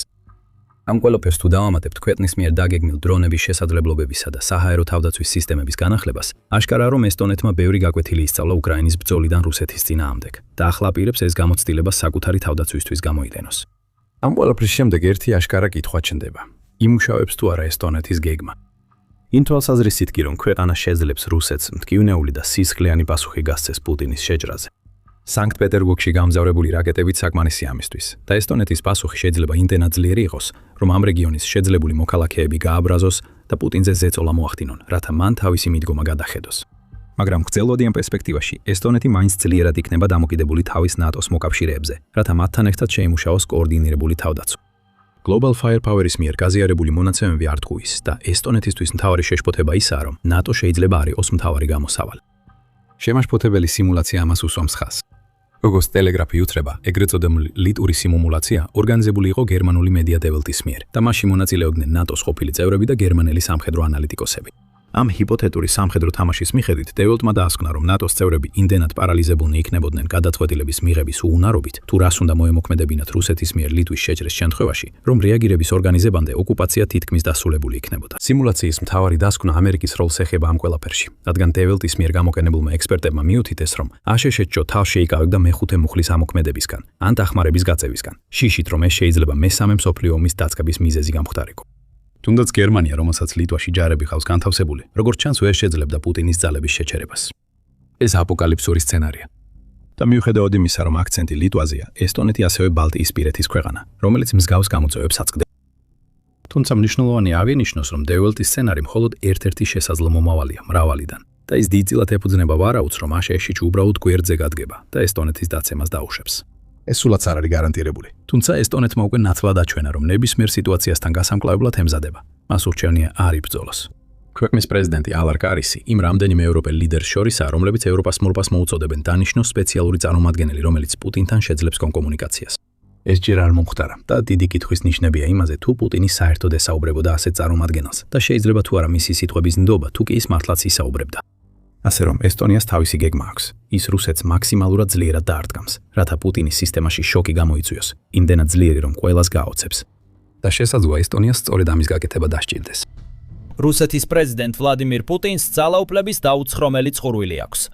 თუნდაც მისი ძალები გააგრძელონ უკრაინაში მიწების დაპყრობა, ან მიაღწიონ შეთანხმებას, რომელიც მათ საშუალებას მისცემს სრულად აკონტროლონ გარკვეული ტერიტორიები. მას არასდროს დაუკმაყოფილდება მეტი და ყოველთვის ექნება ახალი სამიზნეები.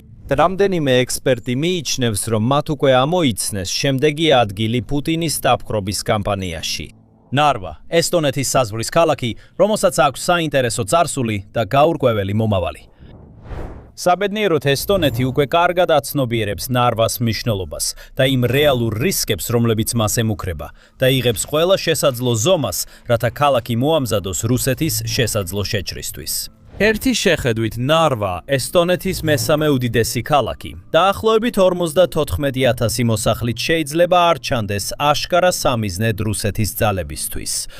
თუ ზედაპირს გადახედავთ და ცოტა უფრო ღრმად ჩახედავთ, უკვე შეგიძლიათ დაინახოთ მრავალი მიზეზი, რის გამოც პუტინმა შეიძლება საბოლოოდ გადაწყვიტოს ამ ქალაქზე პრეტენზიის გამოთქმა. ეს მიზეზები ნარვას წარსულს, აწმყოს, მოსახლეობას, მდებარეობას და ეკონომიკასაც კი უკავშირდება. იმის გასაგებად ჯერ მნიშვნელოვანია დაუბრუნდეთ იმას, თუ როგორ ჩამოყალიბდა ეს ქალაქი და რა საინტერესო ცვლილებები და მოვლენები გამოიარა წლების განმავლობაში. რადგან ნარვას ისტორია შორეულ წარსულში იწყება. სინამდვილეში ადამიანები ამ ტერიტორიაზე ათასობით წლის წინ დასახლდნენ. და ამ ტერიტორიაზე ყველაზე ძველი ცნობილი დასათასახლება ნარვა იოა ორუ. თარიღდება ძვედწლედე 1000 წლით, რაც მას აქცევს ყველაზე ძველად მთელ ესტონეთში. ნარვას ციხე, რომელიც ასევე ცნობილია როგორც ჰერმანის ციხე, აშენდა 1246 წელს, როდესაც ჩრდილოეთ ესტონეთს დანიელები მართავდნენ. თუმცა თავად ნარვას ქალაქი პირველად ოფიციალურად ქალაქად 1329 წელს აღიარეს. ციხის საძირკველი დადეს იდეალურ ადგილას, რამდენიმე სავაჭრო გზის გადაკვეთაზე და ნარვას მდინარის სწრაფი წყლების გვერდით, რის შემდეგაც მიმდებარე დასახლება სწრაფად განვითარდა. ეს ყველაფერი მოხდა იმ დროს, როდესაც ჩრდილოეთ ესტონეთს დანია მართავდა. თუმცა ნარვა მომდევნო საუკუნეებში მფლობელები არაერთხელ შეიცვალა. მაგალითად, მე-16 საუკუნის ლივონიის ომის დროს რუსეთმა მოახერხა ქალაქის დაპყრობა და დროებით აქცია იგი მნიშვნელოვან სავაჭრო პორტად და გადაზიდვის ცენტრად რუსული საქონლისთვის, რომელიც ახლომდებარე რუსული ქალაქებიდან, როგორიცაა ნოვგოროდი და ფსკოვი, მოდიოდა. ეს იყო რუსეთის პირველი, მაგრამ არა ბოლო ჩარევა ნარვას ისტორიაში და დიდხანს არ გაგრძელებულა. ხოლო რამდენიმე ათეული წლის შემდეგ, რაც რუსეთმა ქალაქი დაიპყრო, იგი კვლავ დაიპყრეს, ამჯერად შვედეთის სამეფოს ჯარებმა. რუსეთმა სცადა და ვერ შეძლო ტერიტორიის დაბრუნება, მაგრამ შვედეთმა მოახერხა მისი შენარჩუნება საუკუნეზე მეტი ხნის განმავლობაში, რაც მნიშვნელოვნად შეუწყო ხელი ნარვას განვითარებას იმ პერიოდში.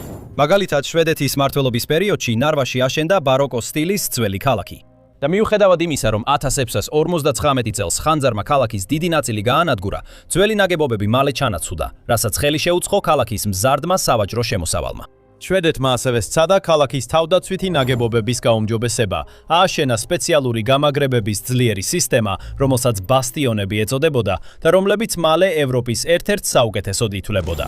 მაგრამ რუსეთი ყოველთვის ყურადღებით ადევნებდა თვალს ქალაქს და სასოწარკვეთილად ცდილობდა მისი დაბრუნებას ნებისმიერი საშუალებით. ამგვარად, ნარვის ბრძოლაში 1700 წელს ქალაქი გახდა პირველი დიდი ბრძოლის ადგილი რუსულ და შვედურ ძალებს შორის, ხოლო 1704 წელს რუსეთმა საბოლოოდ დაიპყრო და მიითვისა ნარვა. შემდეგ რუსეთმა გააგრძელა ქალაქის კონტროლი მე-20 საუკუნეშიც დიდხანს, ხოლო ნარვა განაგრძობდა ზრდას და აყვავებას, გახდა ესტონეთის ყველაზე მნიშვნელოვანი სამრეწველო ქალაქი, სადაც აშენდა ქვეყნის პირველი რკინიგზა და მრავალი დიდი საწარმო. მეორე მსოფლიო ომი ქალაქის გამორჩეულ ისტორიაში მნიშვნელოვან გარდამტეხ წერტილად იქცა. ქალაქი ნაცისტურმა ძალებმა დაიკავეს, რის შემდეგაც საბჭოთა წითელი არმია იძულებული გახდა ტერიტორია დაებომბა, რის შედეგადაც განადგურდა ძველი ქალაქი და მისი შენობების 98%. საბჭოთა ხელისუფლებამ შემდგომში გადაწყვიტა, აღარ აღედგინა განადგურებული ულამაზესი ძველი შენობები და ასევე არ მისცა ნება ქალაქის თავდაპირველ მკვიდრებს დაბრუნებოდნენ საკუთარ სახლებს. ამის ნაცვლად აშენდა ტრადიციული საბჭოთა საცხოვრებელი კორპუსები და ამ ტერიტორიაზე საბჭოთა კავშირის სხვადასხვა ნაწილებიდან რუსულენოვანი მუშები ჩამოასახლეს. ამით ქალაქი, რომელიც ოდესღაც ესტონური კულტურის, ენისა და ტრადიციების ცენტრი იყო, გადაიქცა უფერულ და ძირითადად რუსულენოვან ქალაქად, რომელიც ატმოსფეროთი და ესთეტიკით ძალიან გავდა საბჭოთა კავშირის სხვა მრავალ ქალაქს.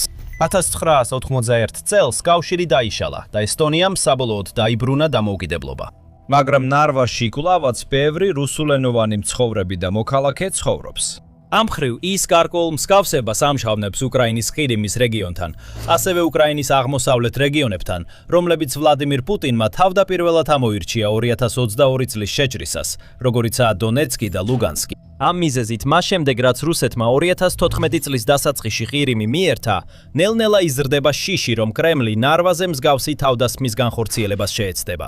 სხვადასხვა პოლიტიკურმა კომენტატორებმა, ჟურნალისტებმა, მეცნიერებმა და სამხედრო ექსპერტებმა კი შექმნეს ეგრეთ წოდებული ნარვის სცენარი კონცეფცია.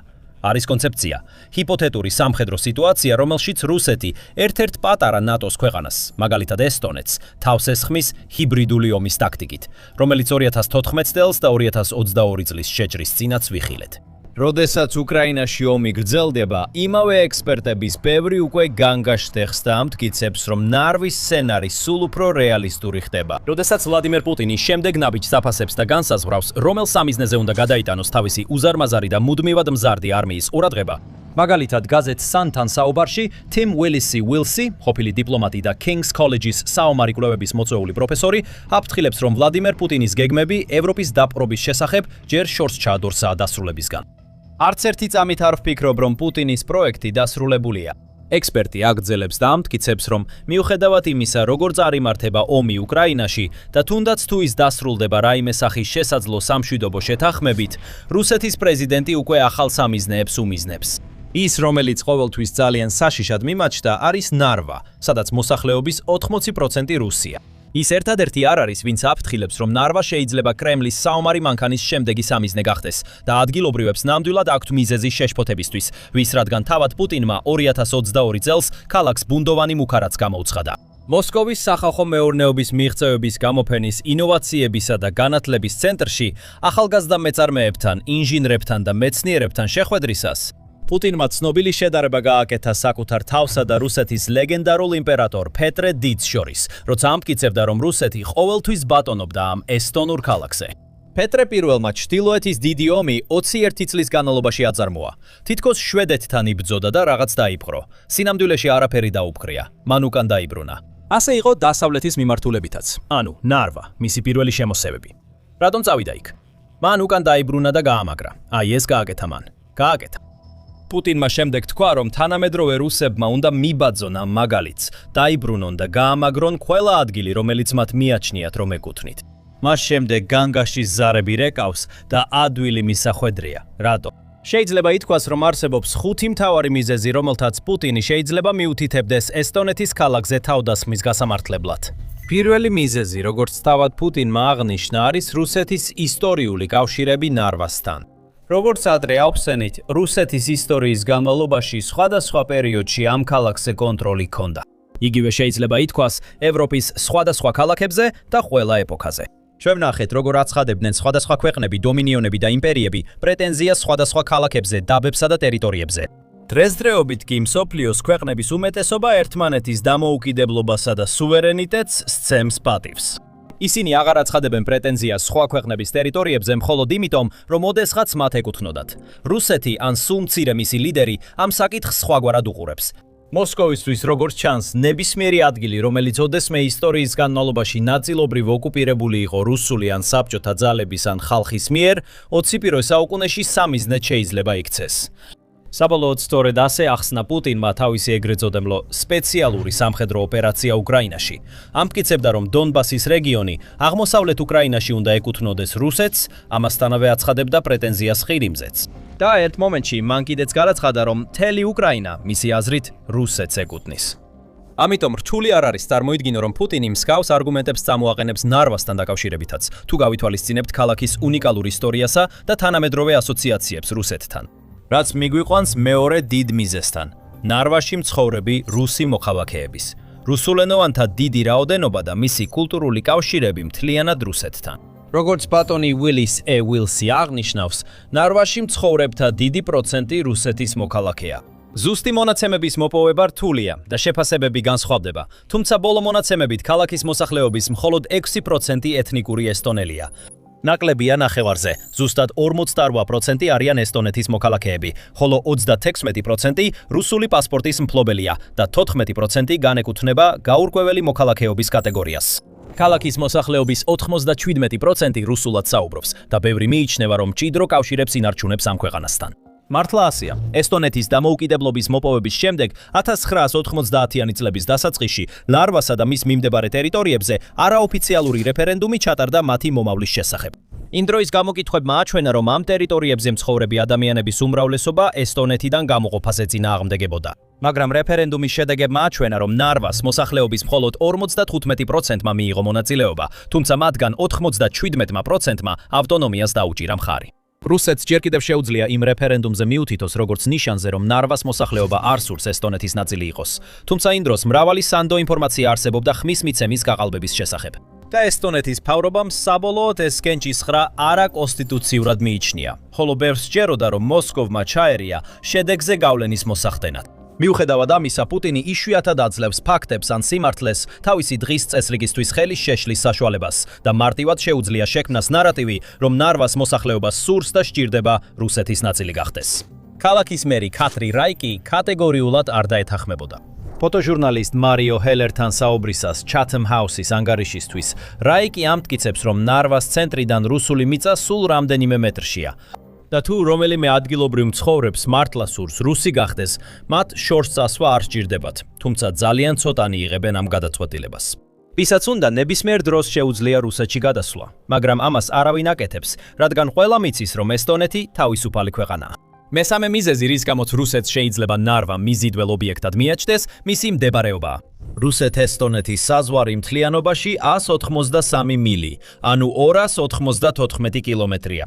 ასე რომ თეორიულად, თუ რუსეთს ესტონეთში შეჭრა და ამ პატარა ნატოს ქვეყნის წინააღმდეგ შეტევის დაწყება მოუნდებოდა, მას შეეძლო ამ ხაზის გასწვრივ მრავალი ადგილის არჩევა. თუმცა როცა საზღვარს უფრო ახლოდან დავაკვირდებით, ვირდებით აშკარაა, რომ რუსეთის არჩევანი შეზღუდული. რადგანაც საზღვრის მრავალი მილი არა ხმელეთზე, არამედ წყლის ზედაპირებზე გადის, როგორიცაა ნარვის წყალსაცავი, თავად ნარვის მდინარე და უზარმაზარი პეიპუსის ტბა, რომელიც ყველაზე დიდი ტრანსსასაზღვრო ტბაა მთელ ევროპაში და მეხუთე უდიდესი ტბაა ევროპაში.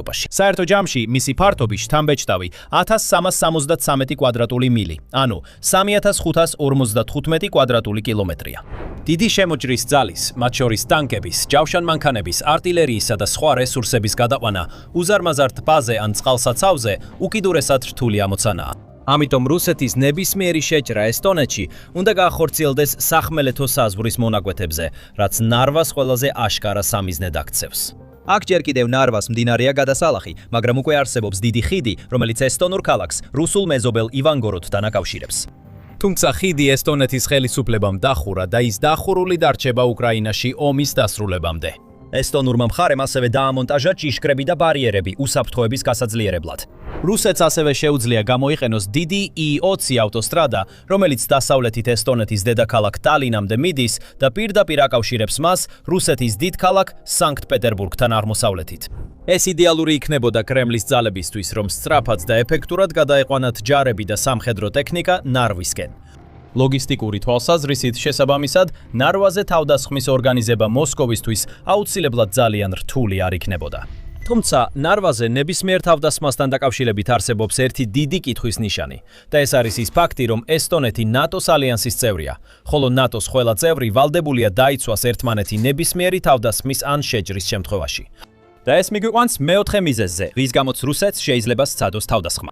პუტინს შეიძლება სჯეროდეს, რომ ნარვა უბრალოდ საკმარისად მნიშვნელოვანი არ არის იმისთვის, რომ ნატოს მასშტაბური პასუხი გამოიწვიოს და ზოგიერთი ექსპერტი შიშობს, რომ ამ არგუმენტს აქვს საფუძველი.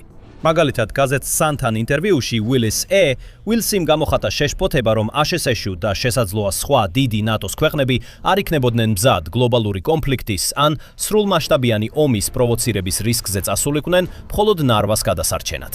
მართლა გჯერა, რომ შეერთებული შტატები ომს დაიწყებს ესტონეთის ერთი ქალაქის გამო? აღარ ვარ დარწმუნებული, რომ ასე ვფიქრობ. იმ დროს, როდესაც ნატოს ალიანსი სულ უფრო მეტ ზეწოლას განიცდის, ეს შიშები აუცილებლად უსაფუძვლო არ არის.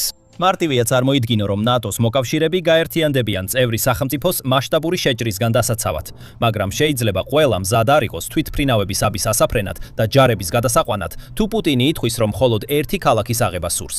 ეს უკავშირდება კრემლის ბოლო სტრატეგიას, რომელიც ნატოს საზღვრების გამოცდასა და წვალებაში გამოიხატება. მცირე რაოდენობის დრონების, ან თუნდაც რუსული თვითმფრინავების პოლონეთისა და ესტონეთის საჰაერო სივრცეში გაგზავნით.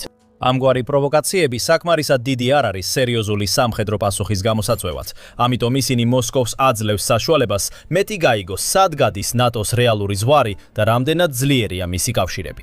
მეხუთე და ბოლო მიზეზი ნარვაზე თავდასხმისთვის ის არის, რომ მიუხედავად იმისა, რომ გარედან შეიძლება შედარებით პატარა და უმნიშვნელო ქალაქად ჩანდეს, სინამდვილეში მას საკმაოდ მნიშვნელოვანი ეკონომიკური მნიშვნელობა აქვს. ეს არის ევროპის უდიდესი იშვიათი მიწის მაგნიტების ქარხნის ნებარეობა, რომელიც გაიხსნა 2025 წლის სექტემბერში და დაფინანსებული იყო ევროპის კავშირის მიერ. ქარხანა აწარმოებს მუდმივ მაგნიტებს, მნიშვნელოვანი ეკონომიკური სექტორებისთვის, როგორიცაა მიკროელექტრონიკა, ქარის ტურბინები მწვანე ენერგიის ინიციატივებისთვის და ელექტრომობილები. ეს მნიშვნელოვანი დამატებაა ევროპის ეკონომიკურ ლანდშაფტში, რადგან ის მნიშვნელოვნად აძლიერებს კონტინენტის შესაძლებლობებს იშვიათი მიწის სექტორში და საშუალებას აძლევს ევროკავშირს შეამციროს დამოკიდებულება ჩინეთზე. თუ რუსეთი შეიჭრება და აიღებს ქალაქის კონტროლს, შესაძლოა მან იპოვოს გზა, გამოიყენოს ეს ქარხანა ბერკეტად შემდგომ მოლაპარაკებებში ნატოსთან ან ევროკავშირთან. ამ და სხვა მიზეზების გამო ესტონელი ოფიციალური პირები და ნარვას მცხოვრებლები უკვე რამდენიმე წელია ემზადებიან რუსეთის შეჭრისთვის და ქვეყნის წინააღმდეგო რუსეთის მიმართ ბოლო დროს მნიშვნელოვნად გაიზარდა. როგორც Chatham House-ის ანგარიშია აღნიშნული, ეს პატარა ბალტიის ქვეყანა უკრაინის ერთ-ერთი ყველაზე დიდი და სანდო მხარდამჭერია ომის პირველივე დღიდან და კიევს სამხედრო დახმარებას მოსახლეობის რაოდენობის მიხედვით უფრო მეტს აწვდის, ვიდრე დედამიწის რომელიმე სხვა ქვეყანა. ნარვაშიც კი ბოლო დროს უფრო მეტმა ადგილობრივმა დაიწყო აქტიური ინტერესი გაიცელი იტის ესტონეთის მოხალისე თავდაცვის არმიის მიმართ. ახალგაზრდა თაობის ბევრმა წარმომადგენელმა გადაწყვიტა გაწევრიანება და საბაზისო სამხედრო მომზადების გავლა, რათა მზად იყვნენ შეჭრისთვის მოსამზადებლად. ისინი შეიძლება ჩაერთონ უკვე 7 წლიდან, თავდაპირველად სწავლობენ საბაზისო გადარჩენის უნარებს სკაუტურ ჯგუფებში, როგორიცაა რუკის წაკითხვა და ველურ ბუნებაში გადარჩენა, შემდეგ კი უფრო რთულ უნარებს ეუფლებიან. Chatham House-მა ესაუბრა ერთ ასეთ მოხალისეს, 17 წლის მარია მოროზოვას, რომელმაც გამოთქვა სურვილი შეესწავლა მნიშვნელოვანი უნარები და მომზადებულიყო ყველაზე ცუდი სცენარისთვის. არავის მოუწვევი ვარ აქ, საკუთარი სურვილით მოვედი. მინდოდა შემერთებინა უფრო სერიოზული ორგანიზაციისთვის, სადაც შემეძლებოდა წვლილის შეტანა და საჭიროების შემთხვევაში ქვეყნის დაცვა. ის არის ახალგაზრდა ესტონელების მზარდი ტალღის ნაწილი, რომლებიც პოლიტიკურად გააზრებულები არიან და ამაყობენ თავიანთი სამშობლოთი. მზად არიან გააკეთონ ყველაფერი საჭირო რომ დაიცვან იგი. არავის უყვარს ომი, იმედი მაქვს. საქმე იქამდე არ მივა, მაგრამ თუ მივა, ვიბრძოლებ. მაგრამ ესტონეთი ბევრად მეც აკეთებს, ვიდრე მხოლოდ ახალგაზრდა მამაკაცებსა და ქალებზე დაყრდნობას თავისი საზღვრების დასაცავად. ის ასევე აძლიერებს გამაგრებებს რუსეთთან საზღვრის მთელ სიგრძეზე, განსაკუთრებით იმ ადგილებში, რომლებიც ყველაზე მეტად მიიჩნევა შესაძლო შეჭრის სამიზნედ, მაგალითად ნარვა. სხვა ბალტიისპირეთის სახელმწიფოებისა და ევროპის ქვეყნების, მაგალითად პოლონეთის მაგალითის მიხედვით, რომლებმაც ასევე დაიწყეს თავიანთი თავდაცვის გაძლიერება, ესტონეთმა დიდი ინვესტიცია ჩადო ბუნკერებში, საზღვრის მეთვალყურეობის სისტემებსა და წინახას თავდაცვის ღონისძიებებში. ნარვა, რომელიც ადრე შეიძლება ადვილ სამიზნედ მიიჩნეოდა, ეხლა ევროპის ერთ-ერთ ყველაზე მკაცრად კონტროლირებად და ძლიერად დაცულ სასაზღვრო პუნქტად იქცა. ახალი თავდაცვითი ღონისძიებები მოიცავს 60 მილის, ანუ 100 კილომეტრზე მეტ ახალ სასაზღვრო ღობეს, რომელთა დიდი ნაწილი აღჭურვილია უახლესი მეთვალყურეობის სისტემებით, საპატრულო გზებითა და მონიტორინგის პოსტებით. ეს საშუალებას აძლევს ესტონეთის სამხედროებსა და ხელმძღვანელობას ყურადღებით აკვირდებოდნენ ნებისმიერ საეჭვო ქმედებას ან სამხედრო აქტივობის ნიშნებს რუსეთთან საზღვრის გასწვრივ. მშენებლობა გრძელდება ყველაზე მგრძნობიარე უბნებში, როგორიცაა სარცეს რეგიონი, სადაც გზები, რომლებიც ესტონეთისა და რუსეთის ტერიტორიებს აკავშირებდა, მუდმივად დაიხურა და გადაამისამართეს. და რადარის დაფარვა ნარვის მდინარის გასწვრივ მუდმივად ფართოვდება, რაც სტალინს საშუალებას აძლევს არამხოლოდ საკუთარ ტერიტორიაზე, არამედ მიმდებარე რუსულ რეგიონებზეც გააფართოვოს ხედვა. ჰობეების გარდა ესტონეთი ასევე აქტიურად მუშაობს ბალტიის თავდაცვის ხაზზე. გაძლიერებული ბუნკერების, ტანკსაწინააღმდეგო ბარიერებისა და სხვა ფიზიკური დაბრკოლებების მთელი ქსელი. ეს არამხოლოდ შეაფერხებს შეჭრას, არამედ შესაძლოა მთლიანადაც შეაჩეროს იგი. 2027 წლისთვის ესტონეთს სურს 600 ასეთი ბეტონის ბუნკერი ააშენოს, თითოეული სპეციალურად დაპროექტებული მძიმე артиლერიის დაბომბვის გასაძლებად და სრულად ინტეგრირებული მობილურ დანაყოფებთან, დრონებთან და ცეცხლის მხარდაჭერის ჯგუფებთან. ასეთი ძლიერი თავდაცვითი სისტემებით, თუნდაც შედარებით პატარა ქვეყანას, როგორიცაა ესტონეთი, რომლის არმიაც მხოლოდ მცირე ნაწილია რუსეთის არმიის ზომისა და ძალის, შეეძლება თავისი საზღვარი ბევრად უფრო ეფექტურად დაიცვას. რაც ნებისმიერი შესაძლო შეჭრის მცდელობას მოწინააღმდეგისთვის უკიდურესად ძვირადღირებულსა და ქაოტურს გახდის. და ესტონეთი ამით არ ჩერდება. ქვეყანა არამხოლოდ ასრულებს ნატოს მიზნებს, არამედ აჭარბებს მათ.